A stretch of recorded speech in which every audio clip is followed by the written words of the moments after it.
Well, hello everyone, and welcome to the Classic IndyCar Series, round number 8 here at Sonoma. We are very, very glad you could join us here on RaceSpotTV and, of course, on ESTV as well. My name is Connery Medic. I'm joined by the one, the only Andrew Kinsella for the commentary of this particular broadcast. Hugo Luis behind the scenes directing all the cameras as we get ourselves prepared for 80 laps of racing here at Sonoma. Andrew, you know, IndyCar's no stranger to this circuit, but this is one of the first times we've been to this circuit in this particular series for a couple of years. Yeah, it's such a classic IndyCar circuit. So it makes sense that the Classic IndyCar Series does come here once again. It has been a few years, as you say. I believe 2017 was the last time that they were here. And Robert Grosser, who is in the field today, has been on the podium both of the last 2 times that we've been here. So he's definitely going to be one to watch. But I'm very excited to welcome the Classic IndyCar Series back to this classic circuit. It is an absolutely fantastic circuit indeed. Undulating is probably the word best used to describe it. Of course, Sonoma in California, USA. Round number 8 here, so we are getting towards the very back end of the season here. We've already had 2 of our oval triple crowns, for example. That will be decided in the final round, round 12 at Indianapolis. But getting late on in the season here, Andrew, still lots to play for, though, considering how close that championship run is at the moment. Absolutely, and with just a few races to go, as we saw yesterday in the real world gateway race, anything can happen. Anyone can win, anyone can have problems, so there's still everything to play for with 5 races to go. Here's some track information. Like I already mentioned, 80 laps of racing here at Sonoma with a pit window, well, the fuel window around about every 30 laps, so we are expecting at least 2 scheduled stops here today. Of course, you can see the podium from the last time we were here in the Classic IndyCar Series in 2016. Claudius Avid got himself the race win in that one, with Grosser in second and Hewlett in third. Of course, we do have a group of drivers that will have to start themselves from the very back of the field here today, Andrew, and that will be those names that you have listed there. You got Dave Lodell, Andrew Wood, Philippe Lambert, Logan Simmons, and Willie Schwabauer that have to start right at the back here, and there's no cautions to help them work their way through either. No, and this is one track where it is very, very difficult to pass. So this is going to be a big penalty for all the drivers who do have to start from the back. It's going to be very, very difficult to work their way through the field. And there are some very big names there, such as Willie Schwabauer, who definitely we would expect to see near the front. It's going to be very interesting to see how he negotiates through this field. Was one of those drivers that was at the very front last time out at Michigan. And have to start at the very back here at Sonoma. Here's a rundown of the points, though. There's the close championship lead that I was just talking about. Lucas Laville versus Ethan Egan. Vortex Sim Racing versus the Simulation Racing Council. Only a handful of points between them. 5 to be exact. That surprise race win from Ethan Egan last time out, as he went from third to first inside the final lap on fresher tyres, with people wrecking ahead of him. That's really boosted his championship hopes. Absolutely. And as you say, everything to play for between these two. Lucas is a jack of all trades, but is very strong on these road courses. Ethan is no slouch himself. And then there are sort of the wild cards in this. Can Joshua Chin or Robert Grosser get a little bit closer and make it a little bit more of a three-car battle as we get into this final stretch of the season? Yeah, that's the question that we're all asking. We're getting ourselves set, though, for a fantastic race here at Sonoma. We have a handful of minutes left here of the warm-up before we get ourselves the drop of the green flag. And, well, there's a couple of other things that we do, of course, need to go over here. We do have that instant point limit, so we do have 14 set as the limit here today. So you get yourself to 14 instant points, you will get yourself a drive-through penalty. Then every 5 instants that you get over that, you'll get another drive-through penalty. And if you get to 29 incidents, well, that is your race over. You will be disqualified. This track, probably, I would say, I'm not sure whether it's the same in your experience, Andrew, but this track shouldn't really be a massive problem with regards to off-track instant points. No, there aren't too many areas where the off-track really comes into play.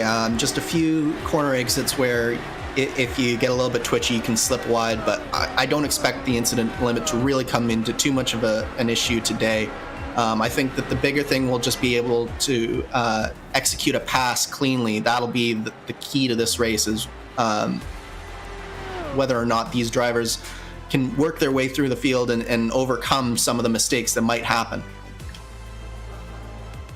Let's see then. Just a couple of seconds away from setting our starting grid here for round number 8 of the Classic IndyCar Series from Sonoma. Drivers just getting themselves some last-minute practice to get themselves set for the racing here today. Qualifying, of course, is already over and done with as we get that transition over into the race session. Here's how they line up here for this race at Sonoma. It's Joshua Chin from Team Chimera, pole position, with Alex Crawford in second place in the number 82. Ethan Egan, your winner from last time out, starts in third with Julian Altena in P4. Jamie Wilson starts P5 with Robert Grosser in 6th place today. Thomas Mustonen in 7th, with Martin June in 8th place. Lucas Laville starts in 9th, quite a ways behind his fellow championship contender. Jan Hoffman in 10th place, Marshall Stanley in 11th, and Franz Josef Stum in 12th. Andrew, you have the rest. 13th is Josh Baird alongside Andrew Aiken. 15th is our own Stefan Schlacker. 16 is Vesa Yilha Olila. I hope I pronounced that correctly. 17th is Hans Pikkanen, and 18th Randy Shoemake. 19th Stefan Rossman alongside Caleb Weekly. Andrew Wood down in 21st. He has that EOL, so he does not set a time. Same with Willie Schwabauer. Dave Laudel. Johnny Garrett is also back here, having not set a time, rounding out our field. Well, there we go. That's a look top to bottom then of the starting grid here today. 24 cars will take the start, but as you quite rightfully mentioned there, Andrew, some drivers either unable to set themselves a qualifying time within the 4 flying laps that they have allotted, or they've gotten themselves a back of the grid starting penalty from the previous event. So Andrew Wood, Willie Schwabauer, Dave Lovell and Johnny Garrett will start at the final few rows of the starting grid here today. Full pace lap though, so plenty of opportunity for these drivers to get those tyres up to the correct temperatures and pressures. You were discussing this a little bit before the broadcast here, Andrew. You were worried about how the effect of cold tyres will be factoring into this. Well, at least they have a little bit more of an opportunity to make sure that they don't completely spin out on lap 1.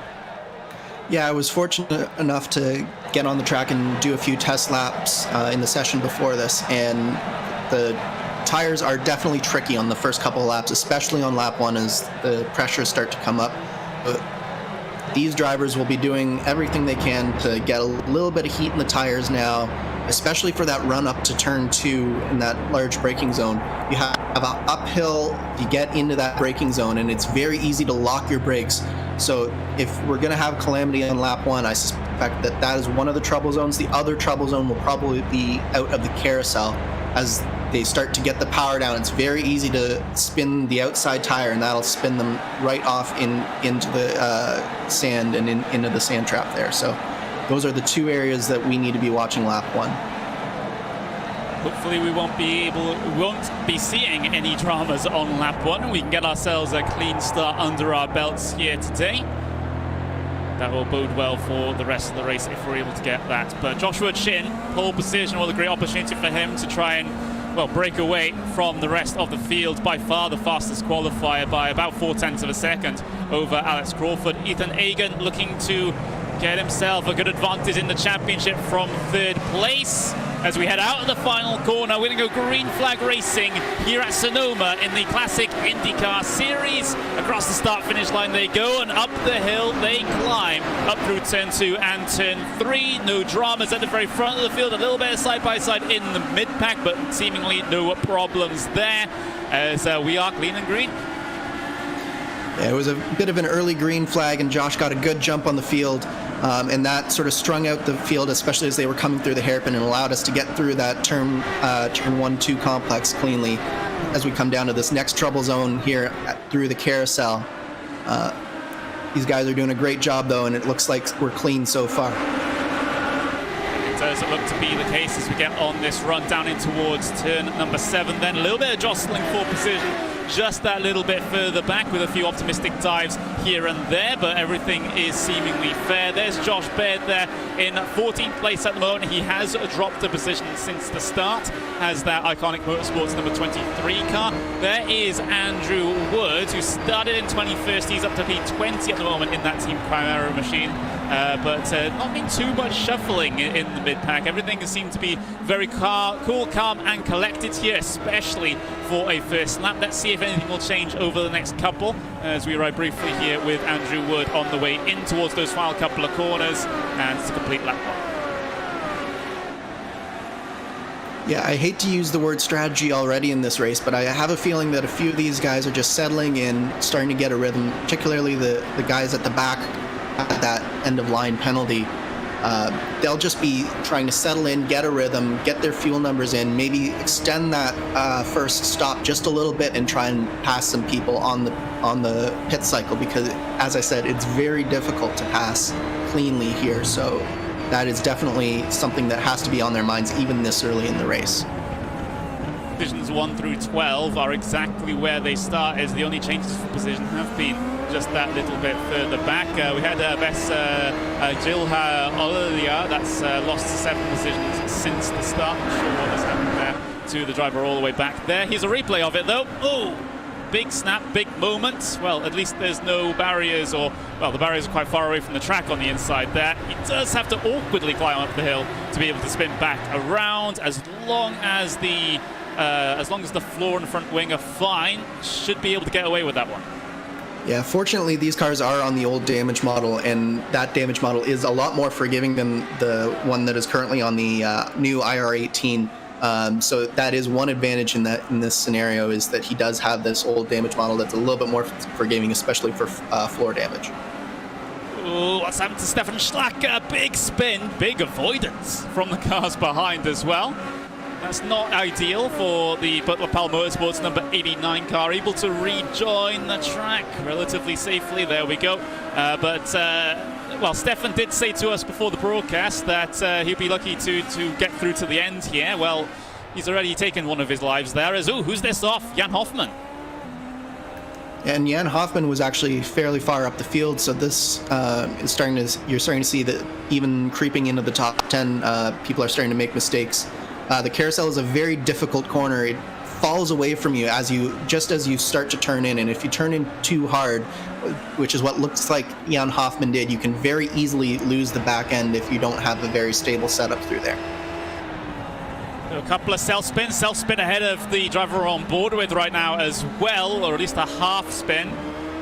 Couldn't quite spot who that one was a little bit further down the road, but we didn't see any problems in the first lap. We're starting to see problems on lap 3 and 4 now, though, as we'll continue on with the onboard there. Just briefly across the start-finish line. Seems like all this action happening in the mid-pack for the moment. The leaders just kind of chilling and minding their own business at the moment. Here's Willi Schwarbauer, who's slowly but surely, or rather actually very quickly, heading his way through from the back of the field. He started in P22, he's up 6 spots up into P16, and well, P15 probably imminent. Yeah, Schwarbauer is showing everyone how this overtaking can be done. He's up, I believe, 5 positions so far, and he's doing a great job. He's putting a lot of pressure on Pitkin right in front of him. In fact, he might even, depending on his exit here, be able to slot down into this tight hairpin. No, it looks like he's actually put pressure, and Pitkin makes a mistake, and Schwarbauer is through. Yeah, just snatched the break there, did Pitkin get the feeling. Just a little bit too late, tried to apply a little bit too much pressure. The right front just didn't want to comply, just spat him out towards the runoff there. Thankfully, there's some runoff there that he could use instead of just a barrier to head into, but for Pitkin, not exactly ideal. Losing that position now to Willi Schwarbauer. He's down in P16. Here comes Andrew Wood, looking to make a move a little bit deeper in the field. That was on Randy Shoemake, and Shoemake has a big problem and collects Schlacker in it as well. Yeah, it looked like there was just Stefan tried to get through at the same time as Wood did, and it was just 2 cars into one there. Just wasn't quite enough room for Schlacker to put his car through there. Looks like maybe a little bit of netcode contact as well, but definitely not ideal this early in the race. Yeah, absolutely. A little bit too optimistic for Schlacker there. I just saw the tail end of the incident, which is why I thought Shoemake might have had his own problem, but no, that was Schlacker just overcommitting a little bit too much. You can see that by the lock-up of the right front. So that's a bit unfortunate there. I think Schlacker does have a little bit of front wing damage here at the moment. That's not entirely surprising, considering the nature of the incident. But on lap number 5 now, just continuing to watch things as they progress here. We're having a look at Andrew Aitken and Jan Hoffman at the moment. As Aitken in that number 27 car, just trying to hold on to position at the moment. He's in P4, in P13, improved 1 spot from where he started, but Hoffman's looking aggressive and just peeking down the inside all the time. He wants to, get a slight recovery drive going after his problems just a couple of laps ago. Absolutely. Hoffman will be chomping at the bit to get back into that top 10 position that he had before. And then he's also got Schwarbauer right behind him as well, so he knows that Schwarbauer is going towards the front rather quickly, so he knows that he's got to get by Aitken sooner rather than later, or else he's going to potentially be losing a position very soon. Here's the view on board with Aitken as we see Egan go to P2, gets the pass done over Crawford there. He saw that on the tower as these 3 cars just continue to keep within the same piece of real estate here. Here comes Hoffman looking to make a move down in towards turn number 7. Big send into there, and Aitken left the door open and just said, okay, if you're going to come from that far back, you might as well have it. Yeah, that was a big send, but he made it stick, and that was the important part. He was able to his line tight enough that Aitken wasn't able to cross him back over and stick it back down the inside. Now it's Schwabauer's turn, and Aitken makes a small mistake through the chicane here, and will Schwabauer stick it down into the final hairpin here? It doesn't look like slightly different line being taken through, though. Aitken having to push it just that little bit wide. Schwabauer not able to capitalize on that low. Decent run, though, coming through the first couple of turns as they climb the hill in towards turn 2. No opportunity coming up into here, though, so Schwabauer would just have to bide his time. Probably next opportunity, if not a hopeful dive into turn 6, then maybe in towards turn number 7. There's the pass for P2, though, between Ethan Hagen and Alex Crawford. Hagen, your previous race winner, through up onto the second step of the podium, and well, Hagen is still continuing to put just that little bit more distance between himself and LaVille, his championship contender at the moment. Meanwhile, at the top, Josh Chin has absolutely checked out on this field. 7.5 seconds through just 7 laps, so he's averaging a second a lap. As we see Schwabauer making the dive on Aitken, he successfully completes that. Now, it looks like Andrew Wood is right on the back of Aitken, so Aitken just can't seem to escape the pressure. He's hoping, hopefully, that he'll be able to keep Wood behind him and stop this bleeding here. Yeah, it takes quite an experienced driver to be able to just sort of calm the heart rate a little bit, because sometimes when you get that one car past you, it's so easy to overdrive it and now have other cars dive down your inside. A big hopeful move there from Andrew Wood, but it does work out, and he's able to gain the position up into P15, now puts Aitken down into P16. Oh, it's a Vortex car, that's Marshall Stanley. That's had an impact with the barrier somewhere. Significant damage to that number 25 that was coming up through the first sector. Let's see exactly what happened. Oh, car got loose and nothing you could do to stop it hitting the wall. Yeah, there's a bump just to the right-hand side of the curb coming up in through turn 1, and it just looks like he caught that bump in the wrong way, and it flung his car sideways, and there's very little runoff on that side of turn 1, and it just looks like there was nothing he could do. And he had to hit the wall at that point. Yeah, he just had to, really not much choice at all. As continuing onto, well, coming up towards the end of lap number 9 now, and let's see if, well, we're on lap number 9 now. That's just how far Joshua Chin is ahead of everyone else right now. It's just sort of skewing my perspective of the race at the moment. No one in their right mind should be about 9 seconds ahead so early on. But let's have a look then at the incident with Marshall Stanley, as yeah, just completely aborted the chicane towards the end of the lap there, just taking the little slalom course through the tyres instead. Hopefully it didn't cause too many dramas behind. Sometimes it gets a little bit sketchy when you have slow traffic directly ahead with drivers going full racing speed behind, but seems like they've been able to sort it all out for the moment. And I'm seeing car going slowly through turn 2 at the moment. I'm just trying to scroll through and see who that is. Oh, Mustonen.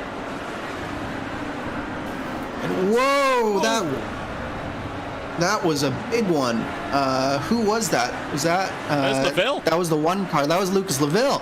That's your championship leader involved in that one, Andrew. That is. Let's see what happens. Side by side, it says, oh, LaVille just gets a little bit too close to the left-hand side there, up over the dirt. Just couldn't catch the car. Let's see another look at it. Mustonen was looking for an opportunistic move of the car ahead. Here comes LaVille down the inside. Car wanted to over-rotate, and there's only one trajectory he's going to be on, and that's directly into the side of the 22. Yeah, that's a very unfortunate incident for both. That'll have huge championship implications for LaVille. He did not need that this early in the race, but fortunately he does have some time to recover from that. Hopefully he doesn't have any damage, but you never know with that type of side-to-side contact. Front wing looks okay. I'd be more worried about wheel or suspension damage on the front right there. We'll just have to watch and see his progress throughout this race. I wonder if we can get to a straight bit now on the way down towards turn 7. Let's see if the tracking's out at all on that number 1 car. At least from my view, looks fine to me. So LaVille might have just gone away with one there. Yeah, but at the same time, it looks like he might be serving a penalty, letting Mustonen back by. That might be why he was going so slowly there. All right. So as long as that was, well, the only reason for him to be going slowly at that point. Should be relatively fine. So Leville's championship still very much alive at this point, still hemorrhaging a ton of points to Ethan Agan, who currently sits in second place at the moment. But it's nothing to be horribly concerned right now if you're Leville. It puts you in a disadvantageous situation coming into the final couple of rounds, but there's still a good amount of laps left in this race. Still plenty of time for Leville to try and find his way through this field, even if everyone's getting a little spread out at this point. Yeah, we're still just an eighth of the way into this race. There's a lot of time for other drivers to make mistakes. There's a lot of time for him to make up positions. So this is no time for Leville to panic, and he knows that. He's a very experienced driver, very experienced in this car and in this series. So I would expect him to just sort of take the penalty in stride and just settle down and put his head down and start fighting back at this point. You simply have to do. So let's have a little bit of a recap here as we head on towards lap number 11 of 80 here. We are we're not even halfway through what is going to be typically our first fuel stint here today. We'll get onto that a little bit later on, but currently Joshua Chin leads by over 10 seconds back to Ethan Agan. Chin has just rode off into the sunset, hasn't looked back at all. Great stuff from the number 93, Ethan Agan, championship contender, second place at the moment, doing a very good job.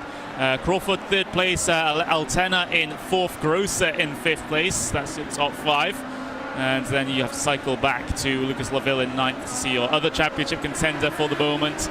And you see Schwabauer in 11th, just continuing to try and work his way through the field after that penalty. So that's kind of a sort of semi-recap of what's been going on out there here today. But going back to the topic I just shoved aside there, Andrew, fuel strategy, or rather fuel plus tire strategy here in this one. How's that going to work out? Because you could possibly, with a little bit of fuel saving, get yourself just over the 30 lap mark. But the 80 doesn't evenly divide into 30, so you're going to have to try and be a bit creative with it somewhere. Absolutely, but it all comes down to how well you can pass it, especially the cars that you're fighting with. So you see Jamie Wilson fighting with Robert Grosser here. If Jamie Wilson can't pass him on the track and is stuck behind him for this whole stint, I would expect him to do something different. You might come in a little bit early, try and put down some quick laps and get around him that way, or you might find him trying to save some fuel, especially with this draft. If you save fuel, save your tires, and then put down some very quick laps at the end, you can do the overcut and get him that way. So even if we have three comfortable stints and two stops. Oh, and Wilson loses it. Wilson has just lost it into the wall. Does he have any damage? Rear wing. Rear wing is, that's going to be a big hurt for Jamie Wilson. He's going to have to come in and get that fixed. There's no way that he can continue on at any sort of pace with that kind of damage. Well, scratch all the discussion about strategy for Jamie Wilson, I suppose, because, power down a little bit too firmly, I get the feeling. Car was not planted coming out of that corner. Of course, the elevation changes really don't help around here, Andrew. If you're coming over a crest, that car still going to get a little bit light. So if you're still, trying to tease some throttle into it, sometimes it's not all going to be all that compliant. Absolutely. And one of the things that these cars are happy with a lot of rake. So that means that the rear is generally fairly unstable, and stuff like that can happen over crests with a high rake car. It just gets a little bit loose, and if you have it unloaded just the wrong way, it just spins around, and there's nothing you can do. But I will say, Connery, this is my second broadcast, and I do believe that is my first commentator's curse.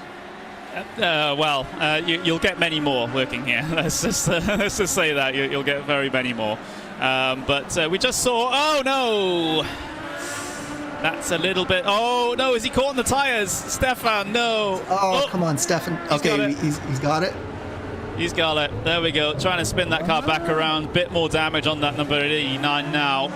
Able to rejoin the circuit, but we were just seeing him trying to battle with Stefan Rossmann, I believe it was, in the number 353. But seems like Schlacker just decided that he wanted to make some friends with the tire barriers through the chicane in that instance. Yeah, we've seen a number of incidents with Schlacker, and that car can't be handling well at this point. There's got to be at least a little bit of suspension damage, a little bit of aero damage at this point. So it's just making his job even more difficult. So I do feel for Stefan. As we saw, Jamie Wilson is in the pits and hopefully getting repairs. Hopefully he can rejoin, but he will definitely be at least one lap down at this point. Yeah, he will. That's such a tough one to take. That if you're Jamie Wilson, you're looking pretty good in that in this race so far, but then just that instant, that problem, it's again, the rear traction just braking. We've seen this so many times over the course of this race. Josh Baird this time having problems getting the power down, and well, narrowly avoids the concrete wall coming across the start-finish line. But again, it seems like these drivers are just not too comfortable with making sure that they have the traction before they mash the throttle down. Yeah, as I said, it's just something to do with that rear being a little bit too high. And this car, it's got a very brutal power curve on it. It's not a turbo car, but the power curve on it, especially if you have a more locked differential and you want it to be able to get through these slow corners, but the flip side of that is it really causes the rear tires to break loose very easily. So when you put the power down, you have to be very, very careful, and then the power curve kicks in at about 8,000 RPM, and it can just spool up the tires without you even realizing it. So it's just one of those things where I think we're going to see that a fair bit today, where just people, especially out of the low-speed corners, are just going to lose grip and do these little half spins, and hopefully most of them are able to save them, like the car we just saw. So would I be correct in saying that the car kind of lulls you into a false sense of security? It's fine, at low revs trying to get out of the corner, but as soon as the power kicks in, you're just going to be heading into a wall. It can feel that way, to be honest. You almost have to consciously step back from the limit just a little bit, ease onto the gas a little bit more, especially as the tires start to wear a little bit more, and the rear starts to let go just a little bit. You need to be able to manipulate that throttle even before you start to hit the limit, as Josh Baird has another spin here. Is this the same reason that we were just talking about, though? That's the thing. No, I think this one was in the carousel, and it looks like the same thing that befell Jan Hoffman earlier in the race. He just turns in a little bit too hard, coming down over that dip in the road. As you slide into the carousel, the rear becomes very light, and if you turn in too hard, the rear just gets loose, and you spin around. He was able to save it. No harm, no foul there, at least. Yeah, so it's the tough thing about this circuit. Like I said, with the elevation changes, the crests, the dips, you really need a car that's kind of built to handle those sorts of things. But a car that's built to handle those sorts of things is not necessarily the fastest. You got to try and find the balance, Andrew, of being safe and being quick in a lot of cases. Yeah, and it can be so driver dependent as well. So some of these drivers might not have been the primary setup builder. So the setup builder could have said, hey, it works really well for me. But if they have a little bit of a different style, they like to enter the corner a little bit later or a little bit earlier, they might not have been able to make the right changes to make the setup work for them. And that's where you see the difficulty come in. As we see, Schwabauer is really on the back of Lucas Leville here. He has had a fabulous drive through this field, Schwabauer has, and he really wants to get by Lucas Leville. Yeah, the body language of the car certainly does indicate that. Leville not being the quickest driver in this entire field so far, and maybe suffering from a little bit of damage, a little bit of damage affecting his pace at the moment due to the incident that we saw just that little bit earlier on. It's not visual damage that we can see, but maybe there's just a slight problem maybe underneath the car or with that right front. We saw the tracking was fine, but sometimes problems can be very well hidden, and that's what Willi Schwabauer looking to try and capitalize on at the moment, looking to try and get that good drive out of turn 6 to be able to open up the move into turn 7. Not going to get the opportunity to do so just yet, though. He can wait and bide his time. There's really no rush to be able to get this move done at all. Not really much pressure from behind. Jan Hoffman is catching the both of them, but won't be there immediately, so Schwabauer does have some time to try and negotiate this pass. Absolutely. Schwabauer, despite how many positions he's made so far, he does know how to be patient, and he's got to exercise some patience here. I agree with you. I think Lucas might have some slight damage to his car, and it's just not performing as well as he wanted it to. He's dropped off the back of Mustonen, whereas before that incident, he was very close to him throughout most of the first bit of this race. So I do think that there's probably some slight damage, and he could just also be saving the car a little bit, knowing that it's a long race and he's really racing for a championship, not just for position in this race. He's got to keep himself in it. A mid-pack finish is better than a DNF. That's all I'm saying, especially as far as championship is concerned, especially when it's this close. But look at the run from Willi Schwabauer coming out of that downhill left-hander. Not going to go for the hopeful dive into turn 7 this time around. Will prefer to sit behind and continue to apply a large amount of pressure onto the rear wing of Lucas Leville in that number 1 car directly ahead. Let's see what the iconic motorsports car can do with regards to overtaking here, because he's taking this one very, very patiently.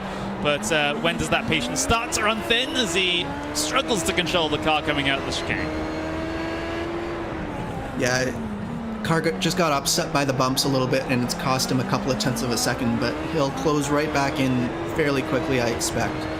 I think that Schwabauer, he's at that stage of the tire run where the tires are starting to go away from him a little bit, and so passing gets much harder. And with a guy like Lucas, who's very good on the brakes, it's going to be even harder to execute the pass.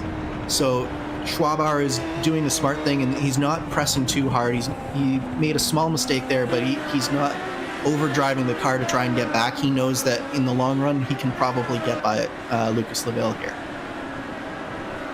As far as strategy is concerned, of course, maybe not factoring too much into this battle unless it extends for another 10 laps.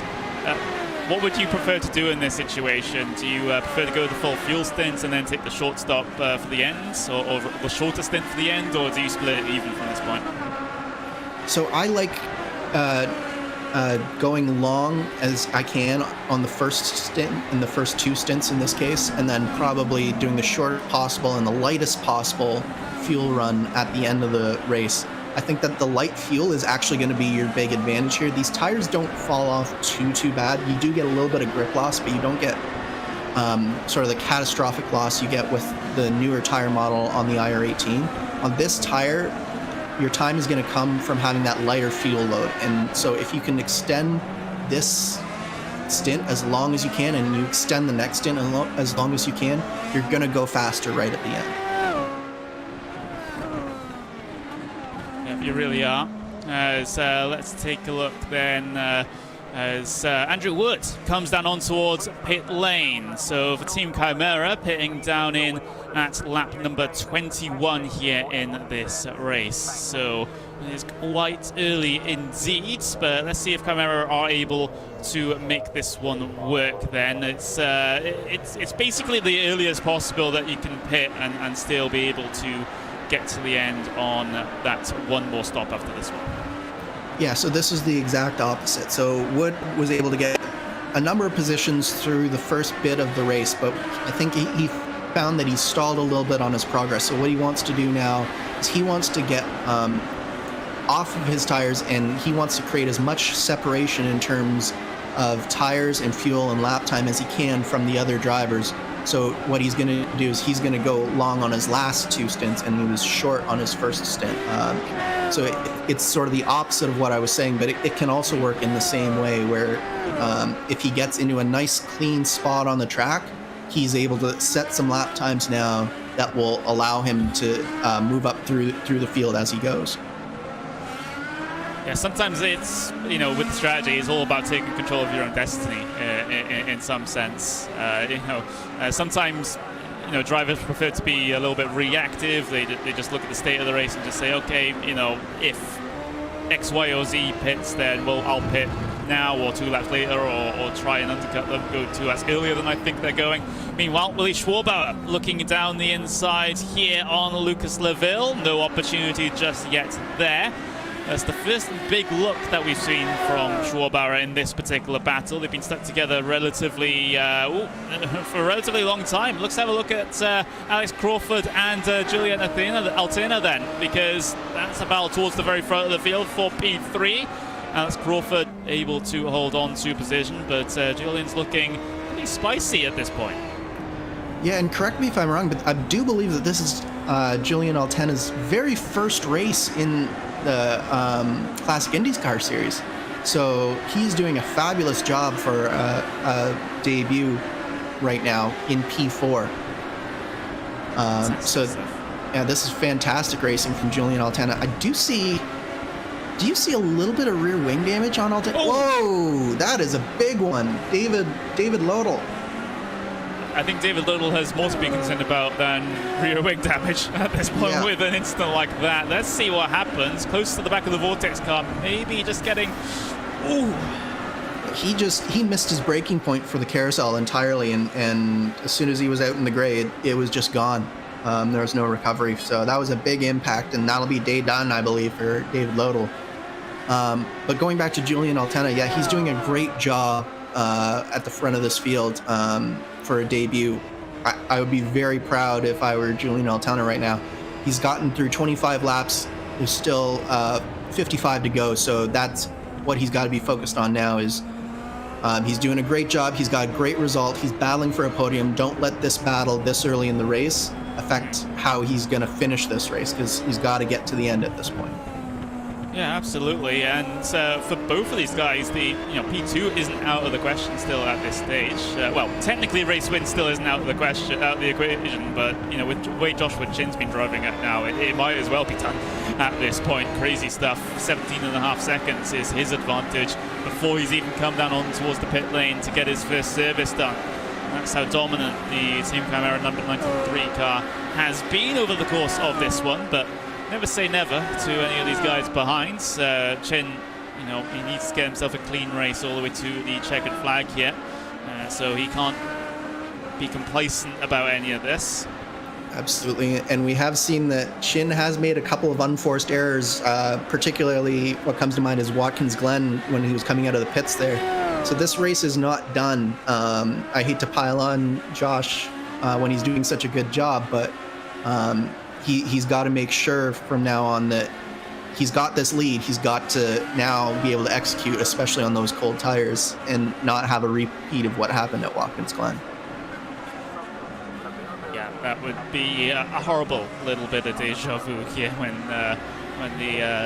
the stakes are just that little bit higher as we are continuing to march on towards the end of the season here. Continuing to look at this battle between Lucas Leville and Willie Schwarbauer. Schwarbauer made a little bit of a mistake that last time around in through the chicane, just caught the curb a little bit too much, spat him out towards the outside, which is why he wasn't able to get a good run out of the chicane to make something happen at the very end of the lap there. So another opportunity going a begging here for Willie Schwarbauer. And now does Schwarbauer consider the undercut at this point if he can't get past on track? I think it's got to be on his mind right now. He's got to be seeing that Mustonen is slowly getting a bigger and bigger gap on Leville, so he knows that Leville is holding him up. That's very close through that hairpin there. Schwarbauer clearly is able to carry a lot more speed through the low-speed corners than Leville is, but Leville is so good on the brakes that I don't know that Schwarbauer is actually going to be able to get by him on the track. The question is, does Schwarbauer want to do the undercut and come in early, or does he want to do an overcut potentially, save some fuel behind Leville here, and then do an overcut and get him that way? Because that might actually be a little bit more successful. Yeah, you have to factor in, of course, the tires coming up to temperature and pressure. Doesn't happen immediately on the first lap in these cars. It takes a little bit of a little bit of work to get them into that window. So yeah, I would estimate that you lose probably about a second of pace on that first lap, from my experience, just trying to get it up to pace. And then if you make a mistake because of the cold tires and it gets loose, it can be even more than that. So it's a very dicey thing to try and do the undercut here, but at the same time, the payoff for a guy like Schwabauer, who is clearly getting held up, it could be very big for him as well. Lots of options to consider if you're Willy Schwabauer. Of course, the best option would be to pass on track, but you know that hasn't been relatively successful so far. He's had a couple of opportunities, yes, but none that have been fruitful. We do have Robert Grosser, I believe, coming down in towards pit lane. No, we're seeing 3 wide across the line here. What's happening down here? Interesting, side by side between Martin June and Robert Grosser, and Grosser loses that position, so June up into 5th place, but no, Martin June out into the dirt, almost hits the barrier, returns to the circuit, but my word, brown trousers. What a great bit of car control from Martin June there. He came within inches of hitting that wall, but he was able to keep it off, and that'll be a moment of the race for him. A bad moment as he overcooks it and just he got in there a little too hot. The rear end came around on under braking because he was a little bit too hot coming in there, but nice recovery, nice job keeping it out of the fence there, and if he comes back and is able to battle with Grosser again, it'll be because of that car control there. Joshua Chin comes in from the race lead, so he's basically spilling it even all the way to the end of this event then. So strategy is relatively simple for Joshua Chin here. You don't need to overcomplicate things when you've had such a clear advantage in the very front. You know, just keep things simple, come down in when you meant to come down in, and should be clean until the end. But again, we're still not even towards the halfway point of this race yet, so Joshua Chin, as long as he rejoins in a safe fashion here, doesn't have any dramas on the cold tyres either, should be good to go for another stint. He does have to be careful that he doesn't get held up behind those cars that have not come down in just yet. They're on old tyres, but for a driver the caliber of Chin, shouldn't really be too much of a problem under normal circumstances. We're getting up towards lap number 30 though, which is when we expect to see the vast majority of everyone coming down in for their first stops here. It's just a matter of who actually decides to go the long route and go up to 31, 32 maybe. Yeah, I think you might be able to even squeeze out 33. I think 34 is probably a bit of a stretch, especially the way that I've seen most of these guys driving. I haven't seen too much lifting and coasting at this point. So, yeah, I would say 31, 32, maybe 33 is about as far as we should see these guys going. Who's that? Thought I saw someone almost come around there, but no, it wasn't. Yeah, the thing with Josh is he's got to be patient now. He's got a huge gap. Martin June is no slouch, but he's clearly not in Josh Chin. Well, not that anyone's in Josh Chin's league so far in this race, but Josh has got to be patient. Just let these guys come in. Don't worry about getting held up here because he's got such a huge gap coming back to Egan, coming out of the pit stop cycle that no need to take any risks here. As we see a nice battle developing, that is Laville and Schwabauer again, and is that Wood in front of them? That is indeed Andrew Wood in front of them, so that's a little bit of lap traffic that they're having to deal with at the moment. So let's see how they manage that and see if actually Schwabauer can capitalize and use the lap traffic to his advantage. No, he'll get out well out of the way before it comes a factor, but Willy Schwabauer did get a very good run, and now looking to the outside here and towards turn number 7, trying to carry the momentum all the way around, but not successful. And well, Schwabauer, you know, he's attempting all these moves here and there. He's getting closer and closer, but again, just not successful at all. Yeah, Laville did the smart thing there and covered off the inside when he saw that Schwabauer had that run, and it's just very difficult with that full, it's even more than a 180 degree corner there. It's sort of a double apex hairpin that comes around almost 200 degrees, and it's very, very difficult to make that outside work if you don't have a marked pace and tire advantage. Schwabauer just doesn't have that over Laville. As we see, that's both Crawford and Altena, so that is second and third position on track right now coming in. Yeah, here we go. As we'll get to see those pit stops happen. Altena getting out ahead, so Zigot Mustonen Also filing his way through now up the hill into turns 2, 3. Continuing on through that first sector. Clean stop for both of those guys. As we are still waiting for a good handful of cars actually to head their way down and in, but that'll happen in a relatively quick fashion. Now we're on lap number 30. Here comes Ethan Egan then from the provisional race lead. Trying to get his stop done. Of course, he does have to be concerned, and thinking about the strategy of those cars behind him as well. He was only a handful of seconds ahead of those other drivers that are trying to compete with him, Altena, Crawford, so he does have to be pretty careful, but should be able to cover them off with this stop.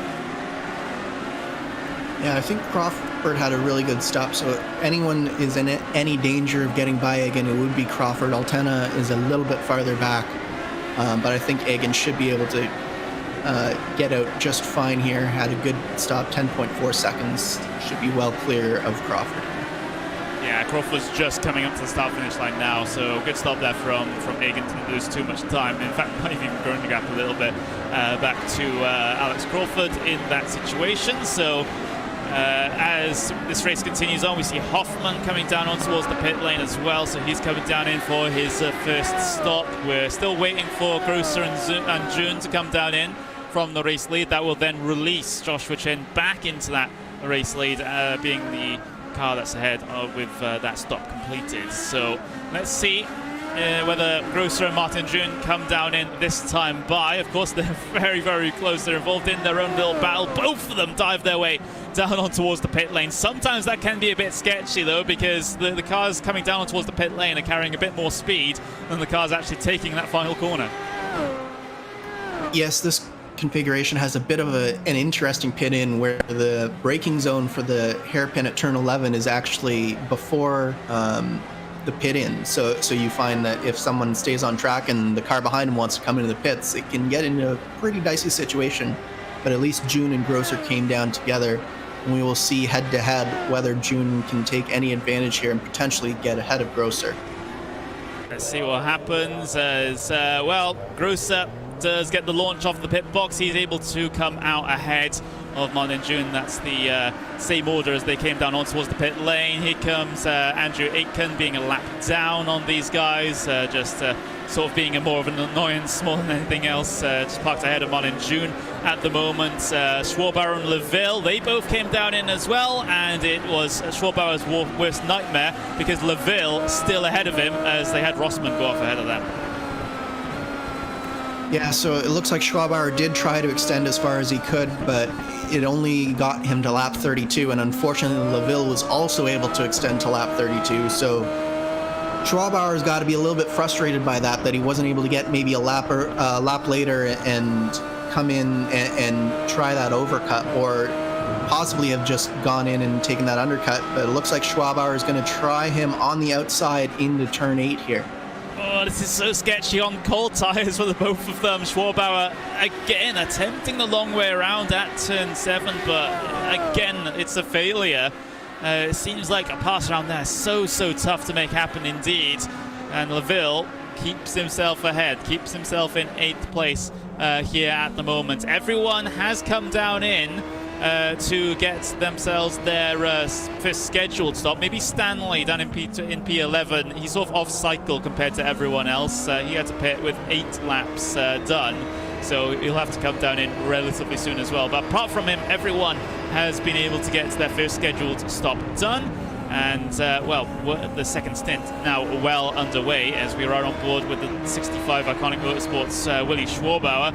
Still trying to find the way past the Vortex sim racing car of Lucas LaVille, and Lucas LaVille might, I'm just checking the stop times here, maybe not. I was thinking maybe he could have gotten a little bit of damage repaired in that stop, but it looked like he didn't get to take any, probably because of the pressure of Schwarbauer.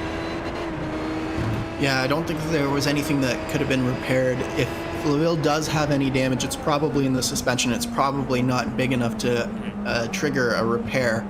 So Schwabauer has got to be frustrated at this point because he's been behind LaVille for over 20 laps at this point, and he just can't find a way by him despite knowing that he's faster than LaVille is. So I would expect that impatience is going to start setting in sooner rather than later, and maybe Schwalbauer is thinking, I can take advantage of these new tires and potentially use the grip that they'll have in the next 3 or 4 laps and execute this pass on LaVille.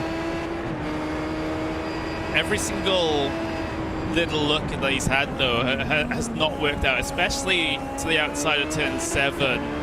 You know, there must be something else he can do from this position to try and find his way through. He needs to try a different strategy to try and get past, but I'm struggling to think where he would be strong enough to actually be able to do that, because he's typically gotten these good runs out of turn 6 to make those outside moves happen in turn 7, but he's really been nowhere everywhere else.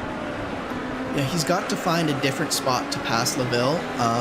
It doesn't look like he has a very good advantage coming out of the chicane, but possibly coming into that turn 9 chicane area. If he can get a good run through turn 7, 7A here, and stay right on the back of LaVille through this left-right complex through 8, 8A, and down into 9, this could be the potential spot where he makes a lunge at some point.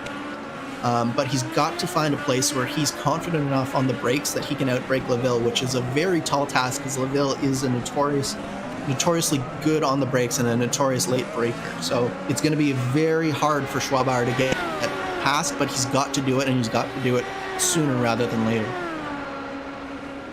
Because look, you know, how much time are they, you know, currently up behind Mustang at the moment? You know, that is on the order of about 5.5 seconds behind Mustang at the moment. And remember, you know, towards the very start of this race, even directly after that incident that LaVille had, you know, he was only, you know, a handful of seconds behind Mustang, and now they're just continuing to lose time. So, you know, it's in Schwalbauer's best interest to get through as soon as possible. I do get the feeling that he is the faster car in clear air at the moment, but you know, that doesn't mean anything if you don't have the racecraft to try and get past.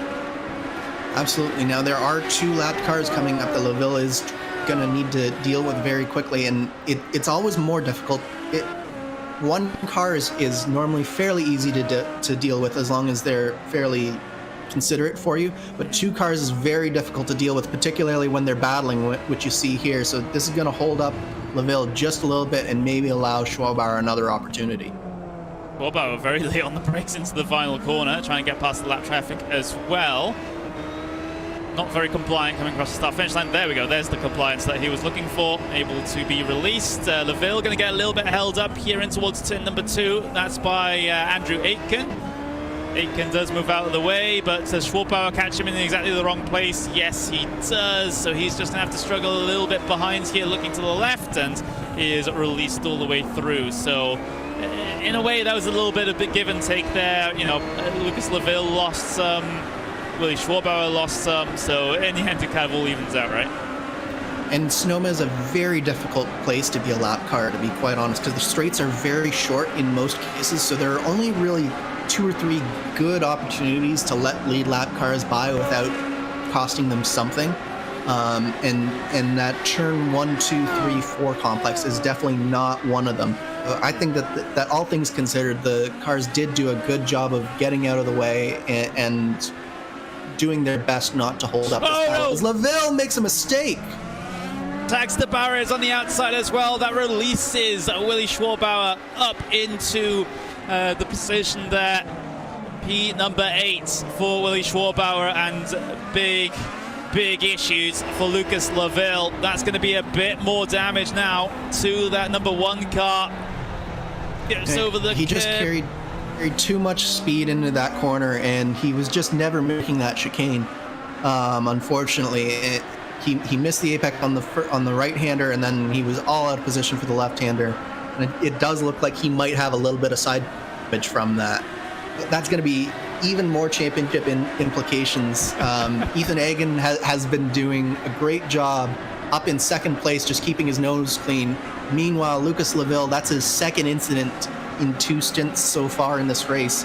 He can't afford to have another incident and cost himself more positions here. It is such a tough circuit, though, especially in these cars. Yeah, just have to be pitch perfect every single lap. Here's the battle, though. Lap down between Josh Baird and Andrew Aitken.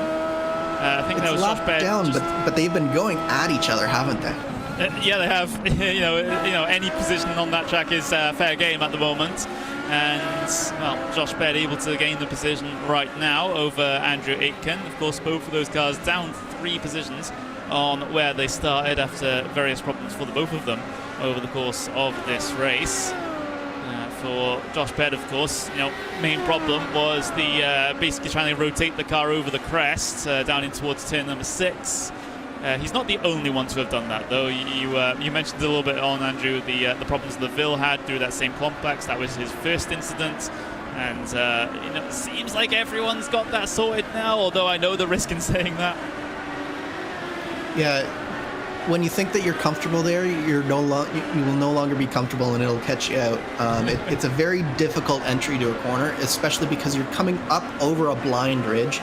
So you're basically just aiming for a point in the sky somewhere that you think you need to be hitting lap after lap. And if you miss it by a little bit, it can catch you out. It's a very, very difficult corner, but it's also a lot of fun when you get it perfect. I think the battle for P5 starts to close up at this point as well. In fact, it's not so much started to close up as it is, part 2 of the same battle that we saw coming in towards the pit stops. Careful with the retaining wall there, Martin June. He got so close to it. But trying to explore the extremities of the racetrack, I suppose, as he tries to chase down Robert Grosser, who has, of course, been in this same battle before. Of course, Martin June, last time he was able to pull off the pass here, he immediately went out into the gravel and had to surrender the position. So you can't afford to have something like that happen again. And, especially considering not only is this a battle for P5, but also the Julian Altena, a little bit further down the road, still within the same piece of real estate as well. Yeah, absolutely. And Crawford is not much further up the road from Altena as well. So there's still potential podium implications if June can get by Grosser here and potentially set sail towards that duo as well. So as you mentioned, June getting very close to the wall. And what you find when you've been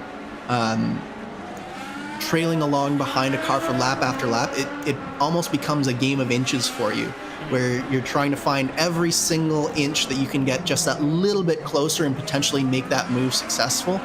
So it's not surprising to see him getting that close to the wall, because he's trying to maximize literally everything that he can to try and get by Robert Grosser here.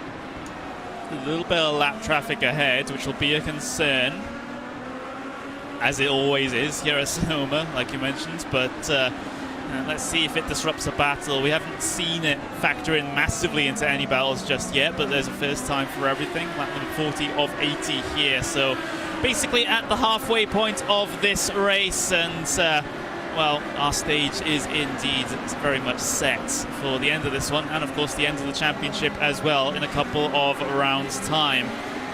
Robert Grosser looking to try and defend in towards turn number 7, able to sort of take a more commanding position in the roads there, make sure that the move isn't available there for Martin June to be late on the brakes into turn 7, but they are continuing to catch this lap traffic. This is where they'll start to feel a little bit of the effects of the dirty air as well, so hopefully, well, they're hoping that that lap traffic gets out of the way rather quickly, but it's stacking them up, isn't it? Yeah, I was praising the lap traffic earlier, but a particular car does not seem to want to comply with the leaders nearly as well as the others did. There's been a couple of opportunities that I've seen that he could have let the leaders by, but he just hasn't done so at this point. So this is really starting to affect this battle, and June is getting very close. He nearly had a dive into the turn 11 hairpin there, and Grosser is getting very desperate to get by this lap traffic. Yeah, lap traffic doesn't really want to move, does it? And now June looking to try and capitalize on that one, but his first sector wasn't entirely great either. So let's see if he's able to get his characteristic good run through turn 6. It seems like that car just seems so planted through that long left-hander, and it allows him to get the launch down towards turn 7, but he hasn't been able to convert that into anything just yet. They get the lap traffic out of the way, but can June get the traction out of turn 7 to be able to make a move into the chicane? Doesn't look like, as they follow each other through those S's down the hill slightly. and then into the braking zone of that chicane. Just hammer the brakes. June closing up under braking, but again, still no opportunity. And again, it's a Vortex sim racing car just trying to defend a position and doing rather well at it. Absolutely, and while these two are battling, you're seeing that Mustonen and Schwabauer are starting to close in a little bit on this battle. Schwabauer is now within 4 seconds of Mustonen, and Mustonen is only 3 seconds back of this battle here. So I think that things could start kicking off a little bit, particularly as we see June put more and more pressure on Grosser. Possibly, so definitely don't count out those cars behind from getting involved in the thick of things and joining this fight. It'd be brilliant to see a multiple car battle instead of just the duo that we have. Big wide arc being taken from Martin June there, trying to, again, carry the momentum all the way through. It helps as well, I guess, a little bit, Andrew, if he's out there compared to sticking to his regular line, because he's not in as much dirty air as he overcommits on the brakes into 7. Yeah, getting that little bit of clean air on the front wing, even half lane, is really important for these cars. Around here, you're running a high downforce setup with a lot of front wing, a lot of rear wing. So just getting that clean air, because these cars are much more aero dependent than the later DW12 and IR18 were. As we see potentially a move here in turn 11. Oh, that was close.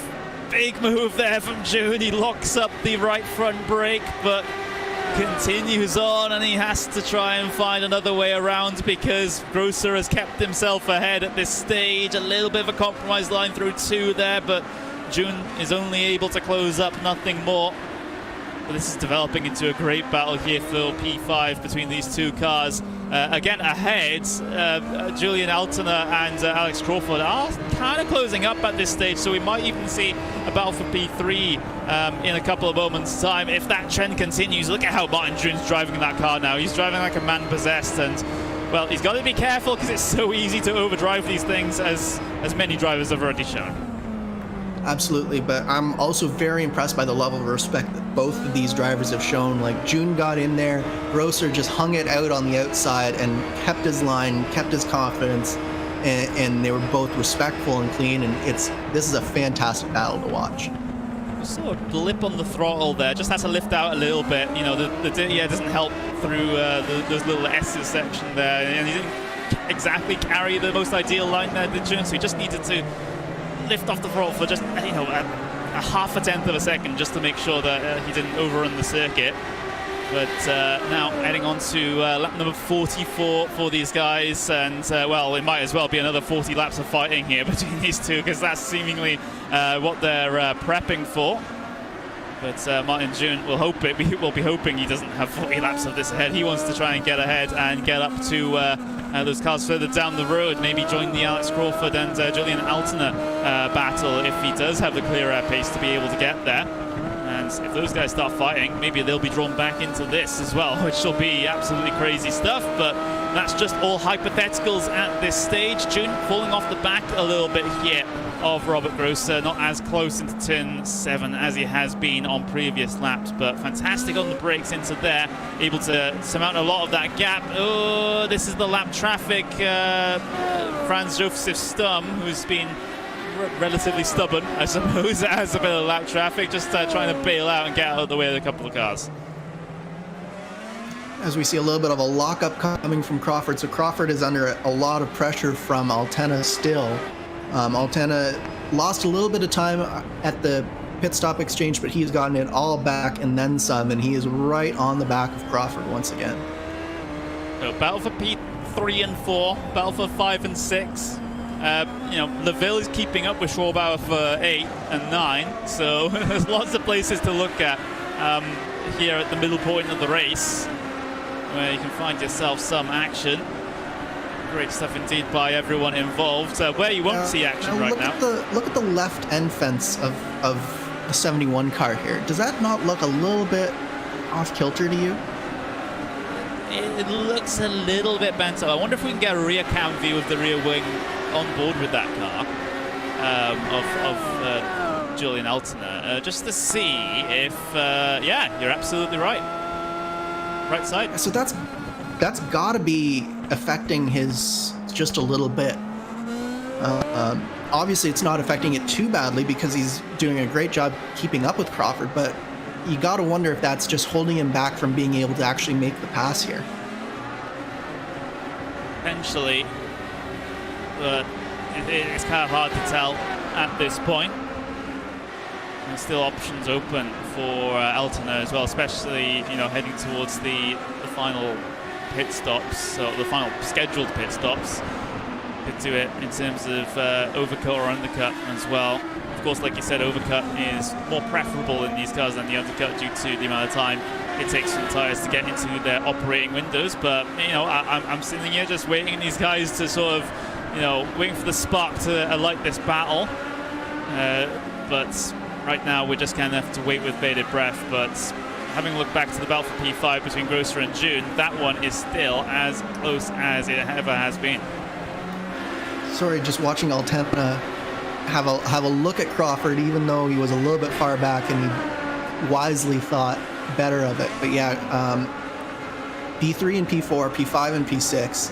And then you look at Mustin and he's only 2.5 seconds now back of June. So we have potential battles all through this top 10, even after 47 laps of green flag running. So this has been a very interesting and involved race, and there's been, I will say, quite a few more battles than I thought there was going to be coming into this one.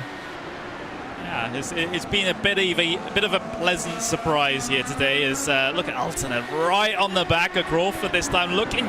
Oh, you don't look for a move into turn 3. Showed the nose a little bit there. That was never going to happen on any day of the week whatsoever. But continuing on, applying the pressure, I guess I can't complain. But it has lost him a couple of tenths now. Yeah, but as the trailing car, sometimes you just need to keep reminding him that the pressure's on. Even if you know that you're not going to make the move, just sticking that nose in there in unexpected spots, it can unsettle the car in front a little bit and force him into a mistake. And I bet you that's what Altana is looking for, especially with that little bit of rear wing damage. He's just looking to have that one mistake from Crawford that he can pounce on.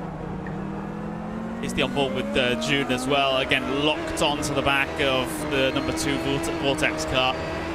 Still no way through at the moment, but never say never.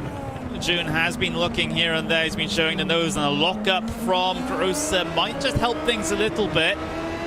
It depends how closely June can follow through this right-hander and into the final corner, but you know, nothing doing here. Maybe June would have been hoping that we were using the other layout for the end of the lap here with a tighter hairpin as the final corner instead of the one that arrives just that little bit too soon.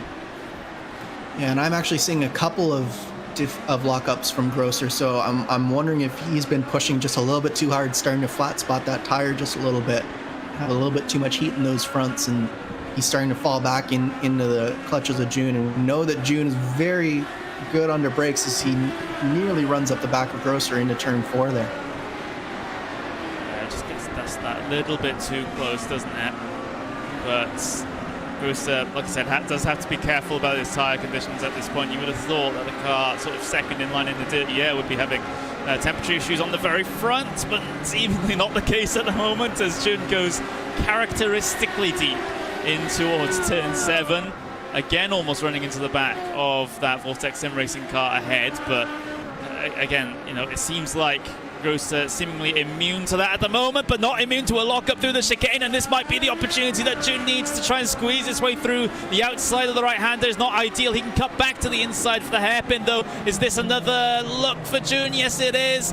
Can he get the traction down on the inside as they'll go side by side up across the start-finish line? There's still a little bit of an overlap here for June to work with if he can hang it around the outside of 1. Not successful, though. Looking to the outside of 2 instead. Great little move from June, but this still doesn't work. Wow, what a battle this is. I can't believe how deep Robert Grosser went into the hairpin at turn 11 there. He knew he made a mistake coming out of the chicane, and then he made up for it with that hairpin. He went very deep, carried a lot of speed on the outside, and was able to carry the momentum through the front stretch and through the turn 1-2 complex. This is a great battle from both of these drivers. June will be sitting behind and just spotting those lockups every single time into the chicane at this point. He knows that Grosser's been having problems into there. That was his first chance at trying to capitalize on that. He almost got it done, though, just not quite enough of an overlap to be able to make things work. And a little bit of an error there outside of turn 7 will give Grosser just that little bit more breathing room. He's able to get through the chicane without a lockup this time around, but the first shots have been fired in this battle, I think it is safe to say. Having a little bit of a recap of the other battles going on. Crawford versus Altena still going on at the moment. They're heading their way up in towards turn 2. Altena continuing to close in, gets a very good run out of turn 2. In fact, another show the nose in through turn 3. Not as much commitment. Oh, big save over the crest though for the number 71. Yeah, both the 82 and the 71 were a little bit loose through there. Altena showed the nose to Crawford, and Crawford, I think, carried a little bit more speed than he wanted to through there, and it was almost a mistake. Unfortunately, Altena also made a small mistake through there and wasn't able to capitalize. This is some great battling. This is real. When you're in the driver's seat in a situation like this is what you come to iRacing for, is battling like this, where you're just, everyone's doing such a good job of staying clean, but you have so much pressure. You're the car in front, you have so much pressure from the guy behind. You're all you can do to keep yourself going as fast as you can, but still not make mistakes. As we see a lockup from Crawford, and Altena is now right there again. So it's a battle between these small mistakes, whether it's the car in front making a small mistake or the car behind making a small mistake, and it just produces some fantastic racing here. We're inside the point now where you'll be able to get to the end if you stop now on the fuel. So maybe we'll start to see an early stop come in from one of these cars to try and do something regarding strategy. But then again, like I said, undercuts not favored here, overcuts very much so, but it's very hard to pull those off because you need to get those fuel numbers in the right place for you to attempt that, and you have to make sure those fuel numbers are favorable compared to your competitors as well, so you can go those extra laps. But here comes Julian Altena again, another look to the inside into turn 7. Again, there's no sting in the tail there. It's just a threat. It's just to show the nose to say, okay, I'm still here. If you make a mistake, I'm just going to dive down your inside. It's absolutely fine. But for Crawford, he's just going to not think about that now. Sometimes, I guess as a driver, when you start to see aggressive moves like that, the showing of the nose, you start to look in your mirrors a little bit more than you do ahead of yourself, and that's where the mistakes start to set in. Absolutely. Crawford has to be looking in his mirrors on more corners than not at this point, because Julian has said, I'm willing to stick my nose in pretty much anywhere. So we see Crawford makes a mistake. Oh, that was close. Oh, there was a big threatening move from Altena in towards turn 2. It put Crawford a little bit offline, which ruined his run then into turn 3. Altena had a very fantastic, very good run out of turn 2 to be able to make an attempt happen, but again, unsuccessful. Now falls back a couple of tenths of a second, so Crawford just gets that little bit of breathing room. But we've been talking, this past couple of minutes about those threatening moves and how beneficial it can be. Even though there's no immediate threat from the look, it can just put the driver off, and it's exactly what Crawford fell foul to at that time. Absolutely. This is psychological warfare at its best, and it is a treat to watch. Altena just can't quite get the speed, can't quite make the pass, but he's just trying to make Crawford make that one mistake that lets him by. Hit window. Oh, big contact! Crawford gets a car piled into the back of his rear wing. Rear wing looks fine though. That was Altena heading towards the pit lane, and this is the trouble we were discussing earlier, Andrew, where car behind looking to come down in, car ahead looking to stay out, and things like that happen.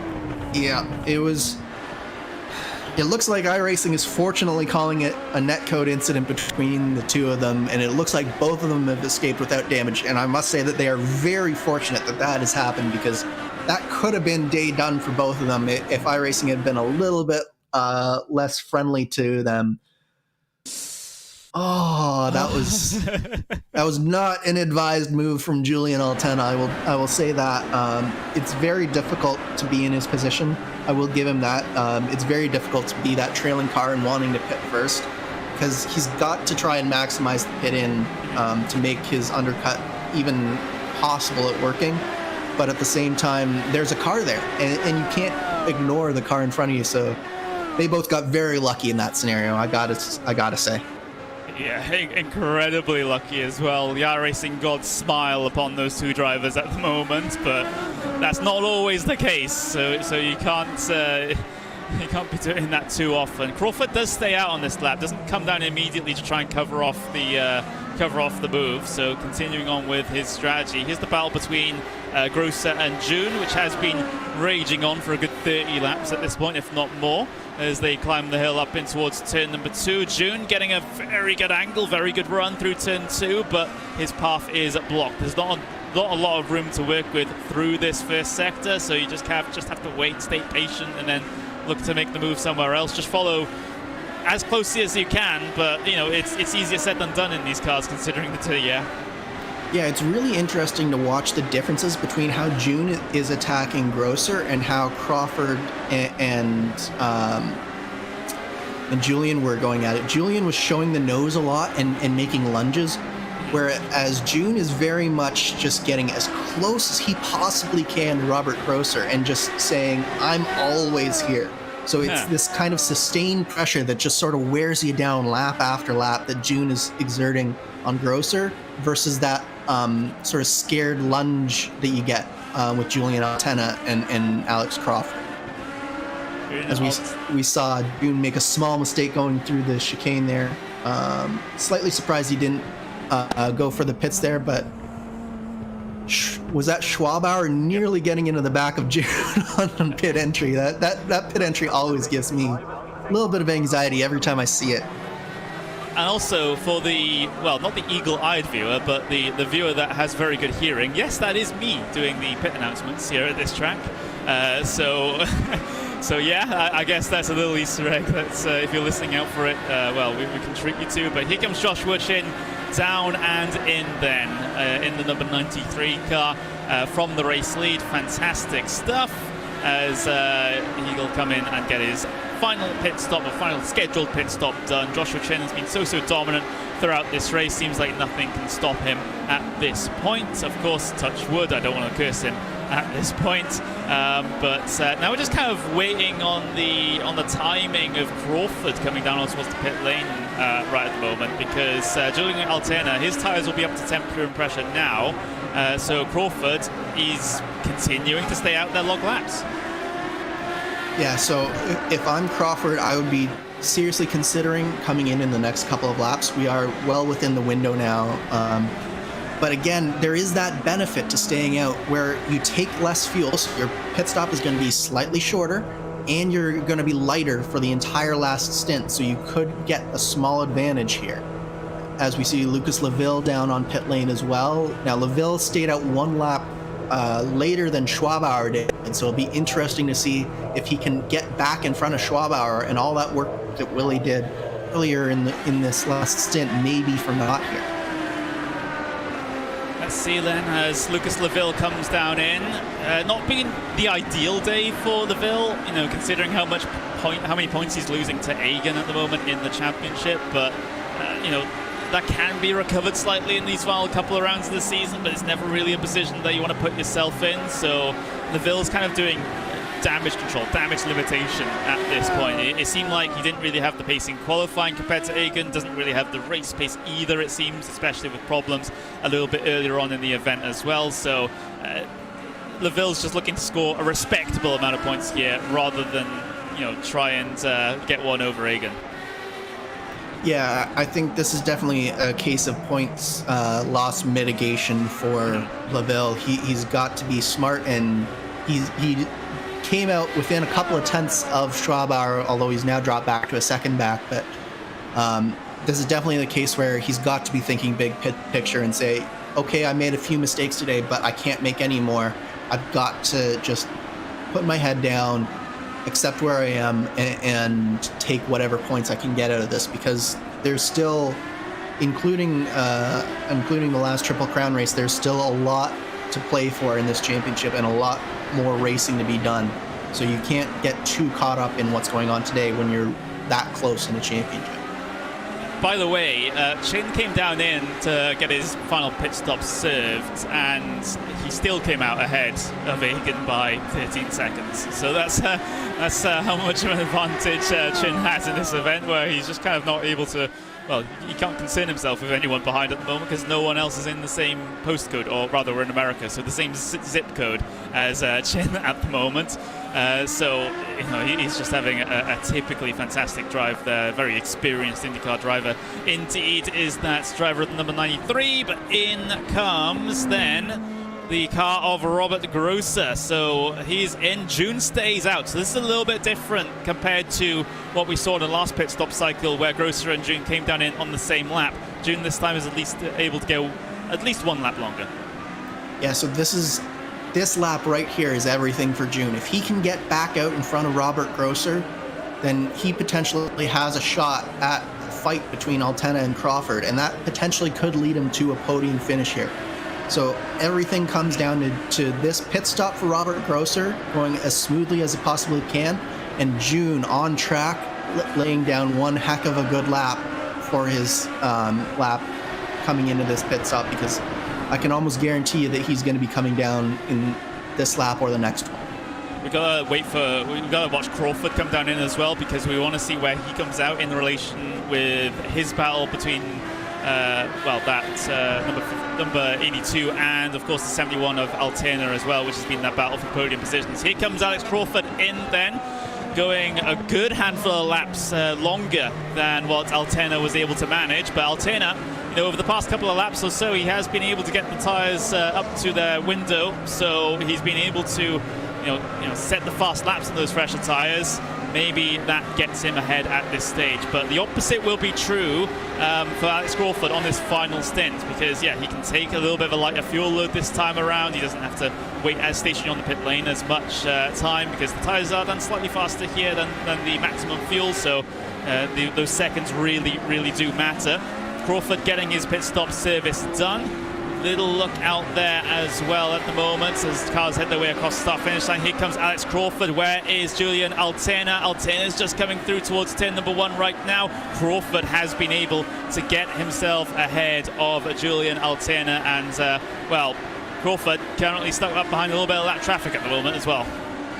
Yeah, he doesn't come out in the best position, but at the same time, you can see that undercut that we were talking about just did not work for Julian Altena. It's the overcut that's going to be a little bit more powerful here, especially with lighter fuel load, being able to save them time on pit road the longer they go here. So this could spell some really good fortune for Martin June if he's able to keep up the pace and be able to put himself in. But this is actually quite a battle for 11th place. These cars are all one lap down, and they're all right in front of Crawford and Altena, but they are all battling 11th, 12th, and 13th. That's Wood, Schlocker, and Marshall Stanley is that Vortex car. Yeah, this is the last thing that Crawford needed to see, is a group of cars that are all fighting for position. And well, like you said, Wood, Schlacker are involved in that one. I think Stanley did get himself out of the way there. So at least there's only 2 cars now for Crawford to be concerned about in just a couple of moments' time. Here we get Mustonen coming down in at the moment for his final pit stop service. Where does he come out in relation to, in particular, Lucas Leville? Oh, he comes side by side with Joshua Chin off the pit lane. That's at least on my view, but that looks fine to me. And Leville actually gets past Mustonen. Yeah, Mustonen ran wide after he went side by side with Josh Chin there, and he got slowed up on the exit of turn 2, and that's what cost him the position to Leville. So that also means that Schwabauer was able to jump Mustonen as well. So I'm almost wondering if Mustonen had a little bit of an issue, because he was, I think, 5 or so seconds in front of Schwabauer coming into this whole pit cycle. Pit stop time looks fine. Pit stop lane time also looks fine. Let's see the replay coming off of pit lane. This is the race leader, by the way, just about able to get to the inside there. Forced him a little bit wide. There's Leville heading his way through. That's the only invitation that he needed to try and take the position there. And continuing back onto the live pictures now. So still waiting for Egan to come down in for his final pit stop. Still waiting for June. No, June, he's out into the barriers. Oh no! So this is what can happen, is especially as the tires go down and wear down, you're pushing as hard as you can. June was absolutely going 10 tenths, and just, I think it was that same thing where you just turn in a little too much and you get loose and it just snaps on you. Oh, just the rear getting into the barriers, that's going to cause, well, at best, rear wing damage, at worst, rear suspension damage. But we'll oh, that car does not look okay. I'm just looking at June on my view right now. Struggled through turn 7 that time. So this is a bit of a gift right now for Alex Crawford. Maybe, just maybe, or rather, not Alex Crawford, it was, Robert Grosser. Robert Grosser, there we go. I was waiting for you to correct me there. Thanks. But Julian Altena, well, he's very much concerned about Alex Crawford at the moment, as he's gotten himself back into a position that he might be able to challenge. June does come down on towards the pit lane, but that's a lot of lost time and potentially some damage to repair as well, if it can even be repaired. Yeah, I'm almost certain there's going to be some rear suspension damage. He might have gotten away with it. Oh no, Crawford! Crawford around through turn 2. No, we were looking forward to that battle, but Crawford just overdrove the second turn. Car just slid out, the rear end didn't want to comply. And Altena, in his first Classic IndyCar Series race, up into P3, potential podium finish for the 71. And that is a direct result of all of those lunges that Altena made. There was so much time that Crawford had to spend looking in his mirrors, and then Altena had just made it back onto Crawford's rear wing again. So he had to look back in his rearview mirror through turns 1 and 2 again, and he just missed his braking point just a little bit, carried too much speed and lost the rear, and that's it for that battle, unless Crawford can come back or Altena makes a mistake of his own. Meanwhile, June has actually come back in right in that battle with Lucas Laville and Thomas Mustonen, and it does look like he's gotten some of that damage repaired, and his rear wing actually doesn't look too bad, but it did cost him a lot of time. And more importantly for Lucas Laville, it's put him up one more position, and that has, June is just pushing a little too hard right now. He's got to be angry at himself, and now he's starting to make some mistakes, and that's unfortunate. Yeah, it's just, again, over-optimistic on the throttle through the hairpin. Let's have a look. Needs the lock up ahead, puts him off maybe a little bit, and then just trying to get the power down. Just, again, car just did not want to grip up on the rear. Yeah, it was his first lap out of the pits, and it's just a case of too much throttle, and tires are too cold to handle that much throttle, and I don't think it cost him another position, but it did certainly cost him time, and he's going to have a lot to do to get back into a battle with Mustonen and Laville now. Still a good handful of laps left in this race, but for June also has to maybe be concerned just a little bit about maybe some remaining damage on that car that would not be helping things whatsoever. But again, I was looking forward so much to that podium fight, but unfortunately we can't have all that we want in life, I suppose. It's probably the moral story, the moral of the story that you want to take away from that one. But now we're in the sort of final moments, final phase of the race, I will say, at this point. Still got some battles going on. Robert Gross, Willie Schwarbauer for 5 and 6, Wood and Schlacker for 10 and 11 at the moment, and well, maybe one of those battles can bring this race to life at the very end of the event. But in terms of the race lead, though, it's sometimes a very good thing that you don't get mentioned in a race, Andrew, because if you're in the race lead and you haven't been a topic of discussion, that typically means the day's gone pretty well. Absolutely, and that's definitely the case for Josh Chin here. He has been just solid lap after lap, and this is one of those races where he was able to get into a nice clean air, good rhythm early on in the race, and he just hasn't deviated from that rhythm as he's been going through this race. It's just been consistent lap after lap, just extending, and he's just put on a clinic here, really, and hasn't put a foot wrong yet. Are you trying to curse him there with the yet? No, if I hadn't added the yet, then it would have cursed that. That at least that's how I'm told it would have worked. Okay, right. Who told you that? Arjuna. Blame Arjuna. Yeah, it's always blame Arjuna. It's kind of morphed into blame Arjuna, blame Randy. You know, it depends on what you feel like on any given day. But yeah, that's the RaceSpotTV inside jokes there. We'll continue on and continue to have a look at that number 65 car of Willi Schwarbauer. Continuing to cycle his way around. Is that Grosser right in front of him? It is Grosser right in front of him. So this is the battle that I did mention had been developing. And it is now developed, and we can see that there's actually a little bit of front wing damage on Willi Schwarbauer's car. So I'm wondering if it developed off camera a little bit more than even we realize at this point. Possibly.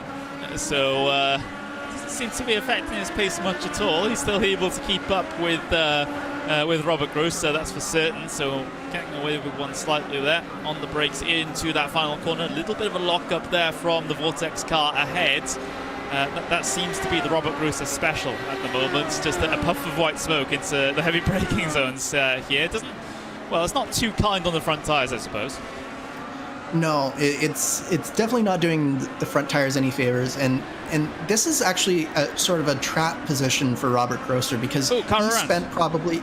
Who was that? Oh, Baird. That was Baird once more. Baird's car really doesn't like the crests.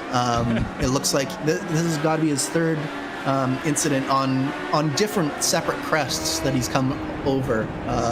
I think we'll just see he gets wide through 3 and 4 here. Yeah, that was just too much momentum through 3A, and off the exit there, and then that was all she wrote. But Grosser is in this position where he was under fire for so long in this race from Martin June, and then for the last 5 or so laps, that pressure's gone away, and now all of a sudden Schwarbauer is right on him again. So this is sort of very touchy territory where you have to get back into that mentality of sort of being the hunted party here and defending again after he got out of it for a little bit.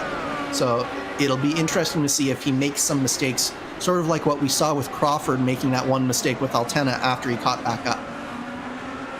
Possibly, and a mistake this late in the race as well. Well, you simply don't have the time to be able to recover from something like that, so you need to be pitch perfect at this point in the remaining 12-13 laps that we have to go here. It's been a very decent race here in the Classic IndyCar Series at Sonoma. Battles up and down the field, apart from the very front, I suppose, as Chin has kind of just run away with things since the drop of the green flag. But Schwarbauer looking to give us maybe a little bit of entertainment here at the very end of the event, applying the pressure onto the back of the car of Robert Grosser through the middle sector. Again, no success with regards to passes at the moment. Behind, you do have Leville and Mustonen that are getting relatively close at this point, but not as fully developed as this battle is at the moment, as both of them try to fight with the traction through that chicane. Now onto the brakes, into the final hairpin, another puff of smoke from Grosser's car, and Schwarbauer having to correct a little bit of a slide.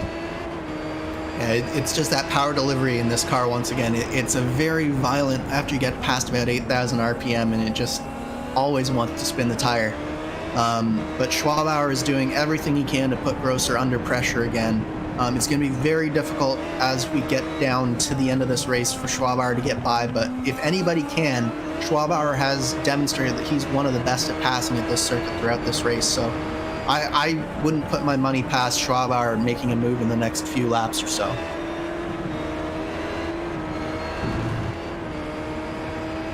Not going to be close enough for a move into 7, although we haven't really seen the moves into 7 be too successful here in this one, because that car in front can just stick on the inside, and there's not much the car behind can do to pass around the outside, because again, it's so tough to try and carry any sort of speed out there and still be able to challenge into the S's section. But into the chicane now, Schwarbauer closing up under braking, maybe able to size up for a move or a lunge into the hairpin, forces Grosser to go defensive. Schwarbauer taking the wider entry to then get the launch off, and this has been the preferred sort of strategy from cars that have been able to make passes here, which is maybe have a big look into two, put the car off ahead, and then maybe sneak in underneath, or just try and not so much bully them off the racetrack, but just sort of try to play them like a fiddle and get them to do what you want to do. Yeah, and the other thing that Schwarbauer has got to be doing right now is he's got to be studying Grosser intently and seeing where he's going really deep and where he's locking up those brakes, because we've seen Grosser lock up the brakes probably more than anyone else on the circuit right now. So when Schwarbauer sees that puff of smoke, he knows that he's going really deep, and that's a potential mistake that he can take advantage of coming out of the corner. Confidence though from Grosser, just saying, okay, I'm not going to defend the inside here to 10-7. I don't need to. I don't think Schwarbauer's going to dive it down in the inside there from that far back. You know, it's optimistic, you know, because you can't always control the bad decisions of other drivers, but Grosser just thinking, okay, I'm not going to bother defending the inside if I don't have to. You see some drivers just defend the inside anyway because that is, you know, quote unquote the safe option. What's happened to June again? Oh, it's another little problem, or rather big problem, into turn 6 over the crest again. Yeah, I suspect that he had a little bit more damage that wasn't able to be repaired, and it just caused his car to be extremely loose for this final stint. And it's just that crest, if you have a loose car, it's very difficult to hit the exact right spot lap after lap, and it's caught out another one. Unfortunate for June, because he was looking so strong for so long in this race, but you have to do all 80 laps, and 80 laps, it's a long race. It's an endurance race. It's a full-length IndyCar race, and it takes a lot from you both physically and mentally to do a race this long, and just one mistake can cost you, and that's what's happened with June.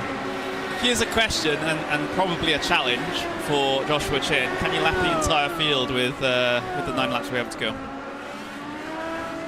He's got to be looking close, isn't he? Altena's definitely in his sights. The real question is, can he get all the way up to Egan?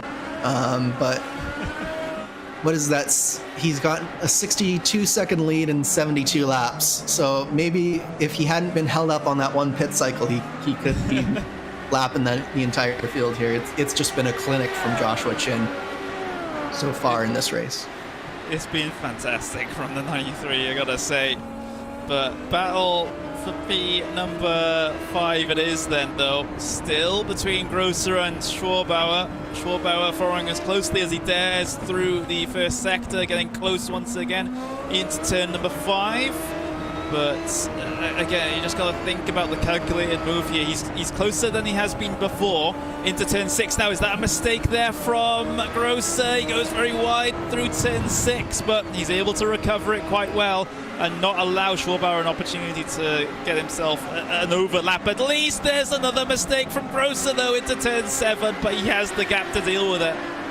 Oh, you can tell that Grosser is just feeling the pressure from Schwarbauer. He is doing everything he can to keep that car behind him, but Schwarbauer is not letting up the pressure. And look at right behind Schwarbauer. Isn't that Lucas Leville, who's potentially looking at a top 5 if he can get by these two cars in the next 8 laps?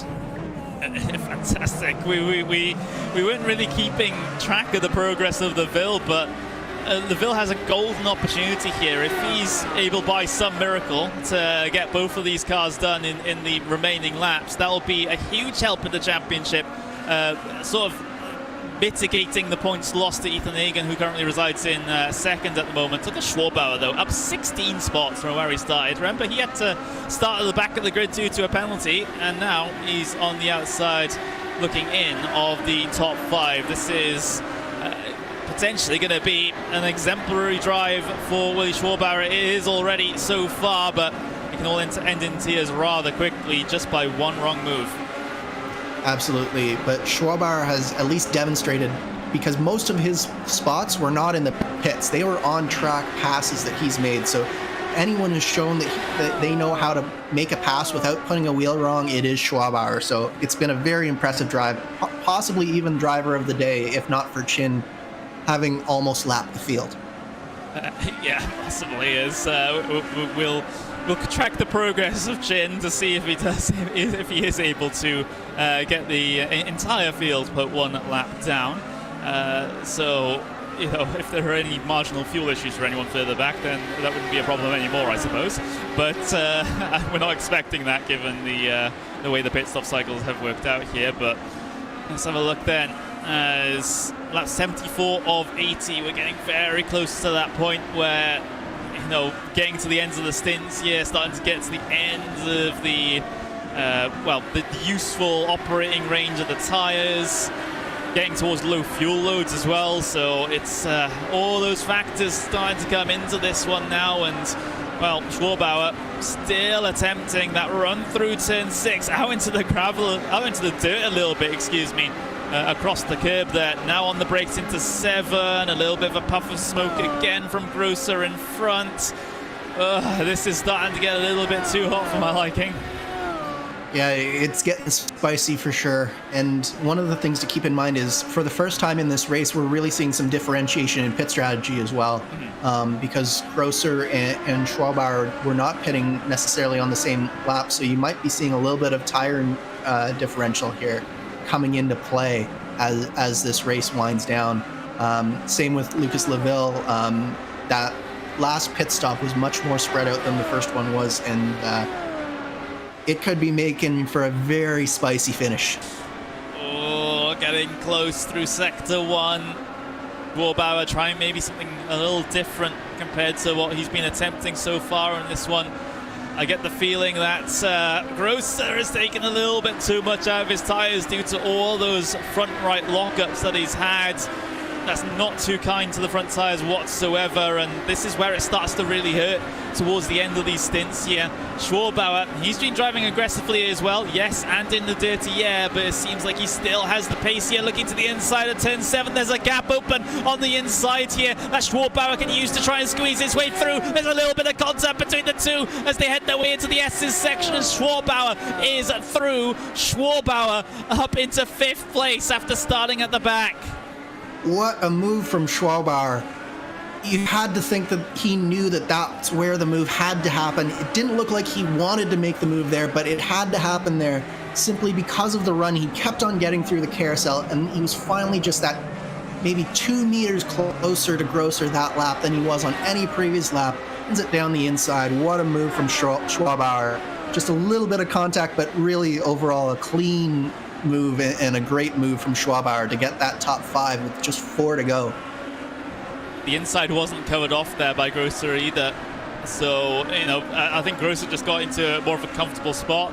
Like I said before, he didn't usually feel the need to cover off the inside there into turn 7, but this time he really needed to, and just allowed Schwabauer just to find the overlap there. There was no movement in response there. Of course, there's only a limited amount you can do in the braking zone with regards to moving, but I think Grosser kind of sealed his fate as soon as he didn't move to the inside before the braking zone.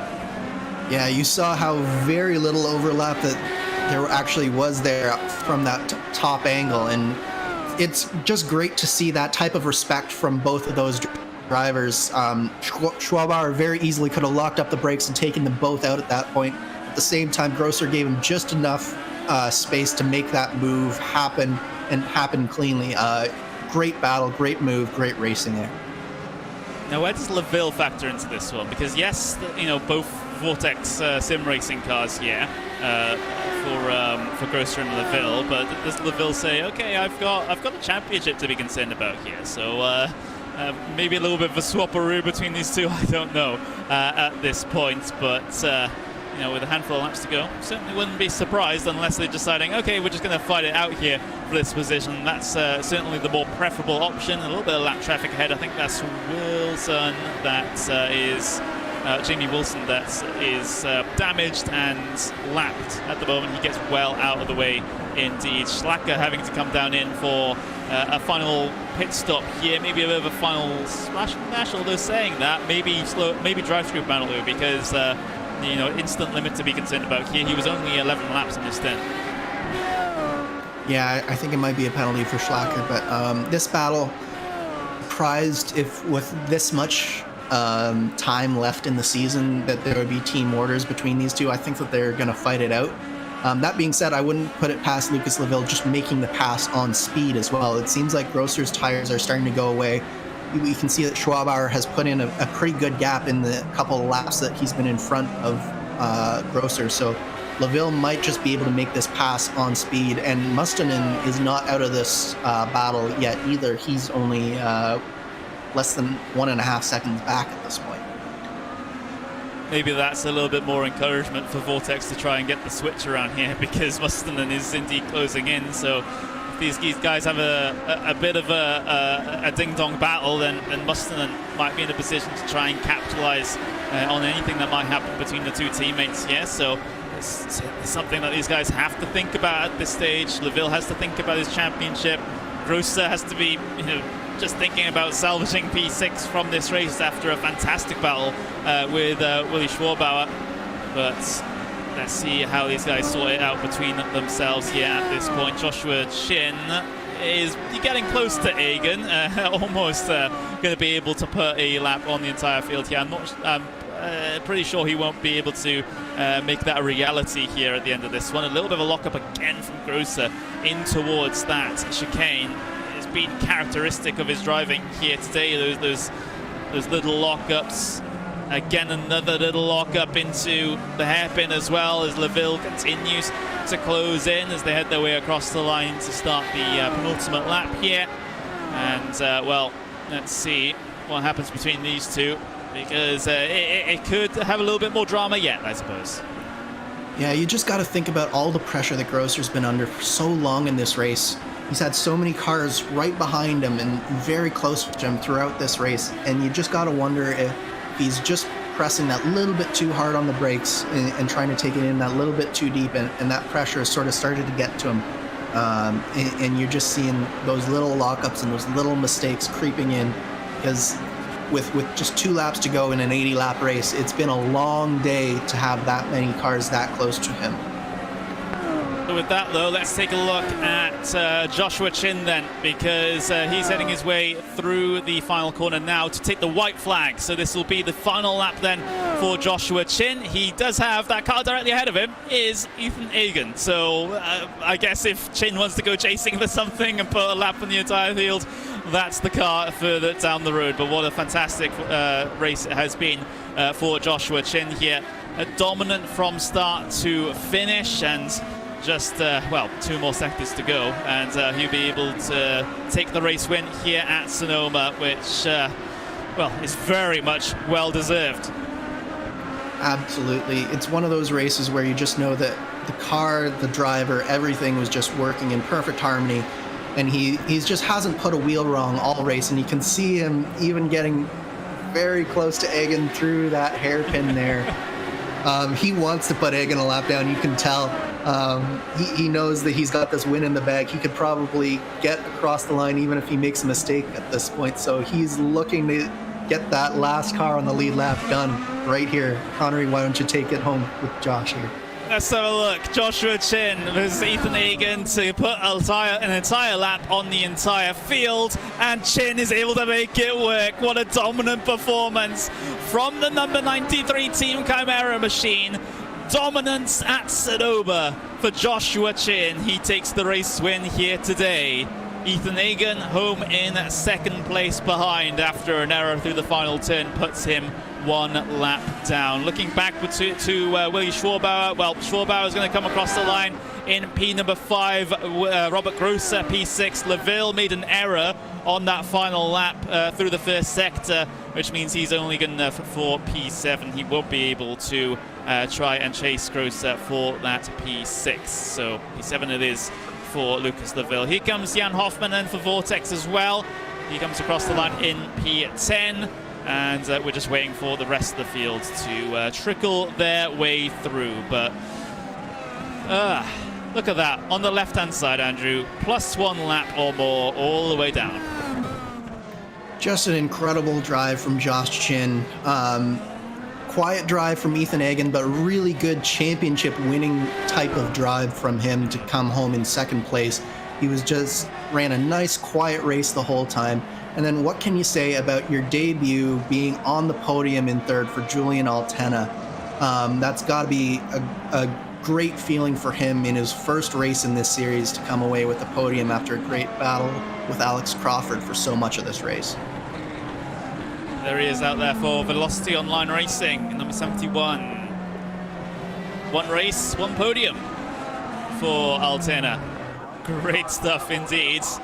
That's, of course, he's not in the chance of anything, at the end of the season here due to joining so late, but, well, a sign of things to come, perhaps, maybe in the next season of the Classic IndyCar Series, where Altena, based on just this one performance, might be able to be a force to be reckoned with. We'll track his progress over the next couple of rounds to see if he is a true competitor. But there's the celebration for Team Chimera. There's the celebration for Joshua Chin, taking the race win here in round number 8 of the Classic IndyCar Series at Sonoma. Joshua Chin can do as many burnouts as he wants here. A lap on the entire field. Ethan Egan going to get himself towards the top of the standings and extending the points gap as well back to Lucas Laville. He finishes in second place. Julian Altena, first ever race in the Classic IndyCar Series, comes home in third place. Alex Crawford in fourth with Willie Schwarbauer inside of the top 5 after starting pretty much at the back of the grid. Robert Grosser finishes in 6th place here today with Lucas Laville in 7th with the damage limitation drive. Thomas Mustonen in P8 with Andrew Wood in P9. Jan Hoffman rounds out the top 10 today after 80 laps. Marshall Stanley in P11 with Hannes Piktonen in P12. Stefan Schlacker finishes in P13 here today, 3 laps down. Franz Joseph Stum in P14 with Andrew Aitken in P15. Randy Shoemake in 16th today with Jamie Wilson 17th. Josh Baird 18th. Martin June 19th after a decent performance in the early portions of the race. It just seems like things unraveled rather quickly for Martin June. Stefan Rossman in P20 today with those last couple of drivers at the very bottom of the results order. Caleb Weekly, Dave Lodell, Vesa Gilha Olila in P23, and then Johnny Garrett rounds out the 24 car finishing results. Now, hold on, before you go anywhere, look at that number from Josh Chin. We missed that on lap 78. He shattered the record here for this racetrack. I believe it was in the 1 minute 15 second range. He did a 1 minute 13.8 on lap 78 of this race. You tell me he wasn't trying to push to get that whole field a lap down there.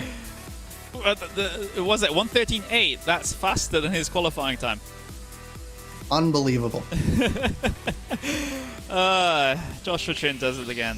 Fantastic. As we'll get ourselves an interview, and we can get ourselves a little bit of a discussion going with the driver that finished in second place here today, Ethan Egan.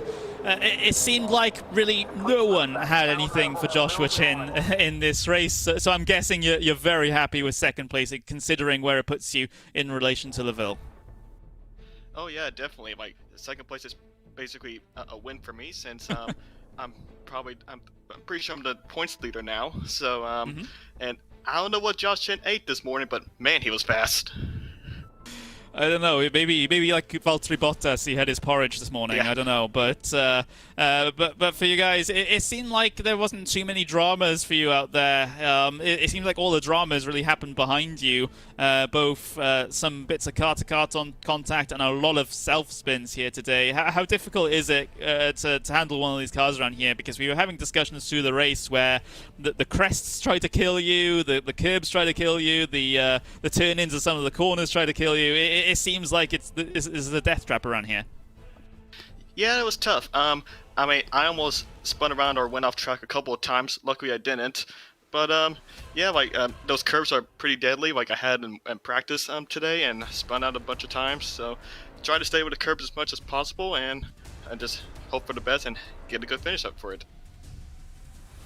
Yeah, and a good finish it was as well. So, like I said, it puts you in a good position now for the very end of the championship here. Just a handful of rounds to go. We've got Chicagoland, we've got Mid-Ohio, Road America, and then, of course, we have the Indy 500 to finish off the season. So, are you looking at that track list? Are you optimistic now, especially considering the championship lead that you now have?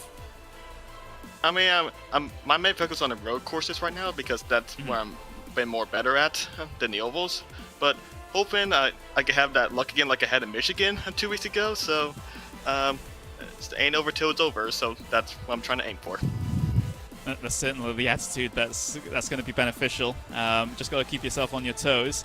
But Ethan, before we move on to the race winner today, is there anything you want to say or anyone you want to thank? Yeah, I'm just thanks to my whole family for supporting me and getting through this. Like I'm a college student, so they're trying to support me as well. So in fact, I gotta go to college right after this. So yeah. Well, I guess best of luck for that one, and we'll see you on the next event at Chicagoland on September 5th. Thank you. Well, that was Ethan Egan then. Decided to let him go rather quickly, just so he can get to his college class. But Andrew, we're going to bring Joshua Chin up into the commentary booth now. And Andrew, you're standing by with the King of Chins. Josh, what a race that was. You managed to lap the entire field with you finally just getting Ethan Egan there in the last corner. Just talk me through that 1:13.8 that you did 2 laps to go. Was that just to show just how fast you could go in this car today? I'll be honest, we're just kind of vibing that whole second half of the race. We're just kind of sitting there running the pace and going for it. The track's cooling down, which helped a lot. I wasn't expecting Ethan to let me go either, so I was just gonna push and see what happened, and I got up to him and he let me go, which was a nice surprise. But yeah, overall just a solid race and nice to have some good momentum finally. So what's it like leading the race? How are you able to sort of keep your pace and keep your momentum going throughout a race like this? Because you were basically on your own without any pressure for the whole race, and it's an 80-lap race here, which is not a small amount of laps. So what's it like being in the lead like that, and how do you keep that focus? Really, a lot of it's just finding something else to focus on and manage to gap. I kind of had a pace that I set out to do, and then as the track temperature started dropping, I kind of picked it up what my target was going to be.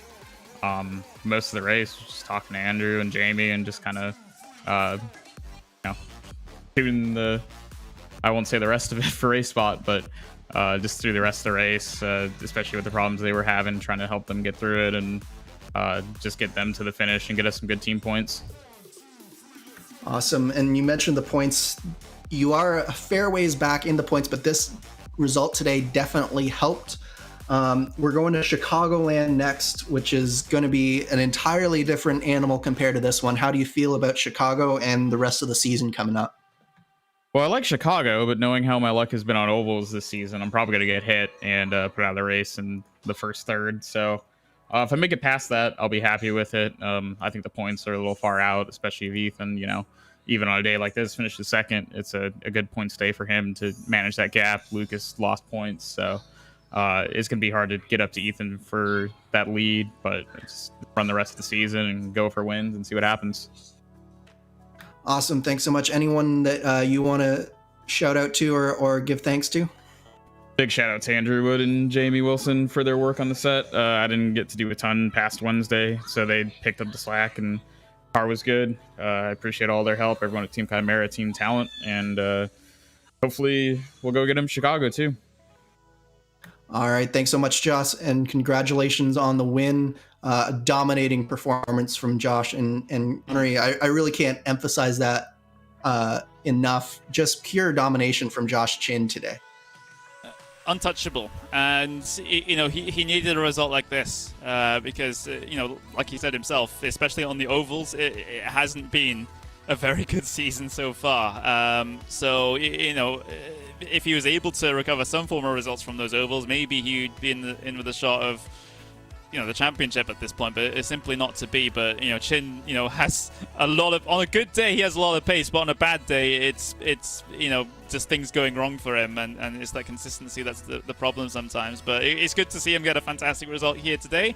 And we can now have a little bit of a chat to, I think, Julian Altena, who is joining us in the commentary booth right now. Julian, your first race in the Classic IndyCar Series, and you got yourself a podium. How does that feel? Feels pretty good, to be honest. I didn't expect it, so yeah, very nice result. And, you know, of course, coming into the season at this late stage is not too much for you to play for with regards to points, but how did you find the level of competition here today? Because it seemed like, at least for the most of the race, you were sort of very, very close to Alex Crawford's, just trying to follow him through some corners and trying to have a look here and there. Is that the racing that you're really looking for? You know, it seemed pretty exciting from our perspective. Yeah, it was definitely really close. I enjoyed it from my side. I don't know about him, but it was great to battle him that hard. It was really difficult to get by him, but yeah, eventually managed to force him into a mistake and take the position. So yeah, that was great. Overall, I felt like it was a pretty clean and aggressive battle. So yeah, really happy about that, and that's basically about it. It seemed like you had a small amount of rear wing damage for I think the final 2/3 of the race, it felt like. You know, was that affecting you in any way, or was the car feeling fine? I didn't know I had damage. I mean, I did know that I got tapped from behind, but I didn't know that I had damage or not. So yeah, it didn't really affect me, I felt like. So that was good. Yeah, bodywork was slightly bent on the left-hand side of the rear wing, but like you said, you didn't feel it, so it seemed like everything was absolutely fine. Just very quickly, though, heading into the final rounds of the season, how are you looking on those ovals? I haven't really done open setup ovals yet, so I'm not really sure what to expect, but generally speaking, on ovals, I feel pretty comfortable racing everybody, so I think it was Chicagoland, so yeah, looking forward to that track. Very close racing usually, so yeah, can't wait. All right, well, we're definitely looking forward to see what you can do at the end of the season, and of course, you know, maybe looking optimistic into next season if you decide to join us, because with performances like that, then you could be a force to be reckoned with. I hope so. There we go. That was a little bit of a chat with Julian Altena in P3 here today in his first ever race in the Classic IndyCar Series, and we do have to be relatively quick here, Andrew. We do get we'll get ourselves Robert Grosser in the commentary booth, but we do need to wrap up rather soon. Oh, absolutely. And Robert, that was quite the race that you had. You were under pressure throughout most of that race. Can you just describe what it was like feeling the pressure from first Martin and then Willie Schwabauer and Lucas Laville towards the end there? Yeah, that was really insane. I'm totally exhausted, as you can imagine right now. My wrists are paining, everything.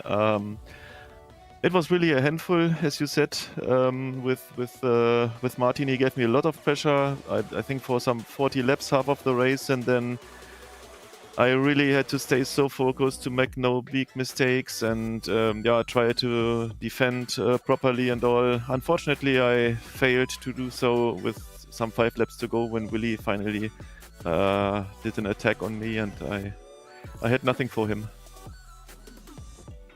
And we noticed a few times that you were locking up the brakes. Was that just from pressure? Or did you just have a little bit too much brake bias in the front, or was it something else?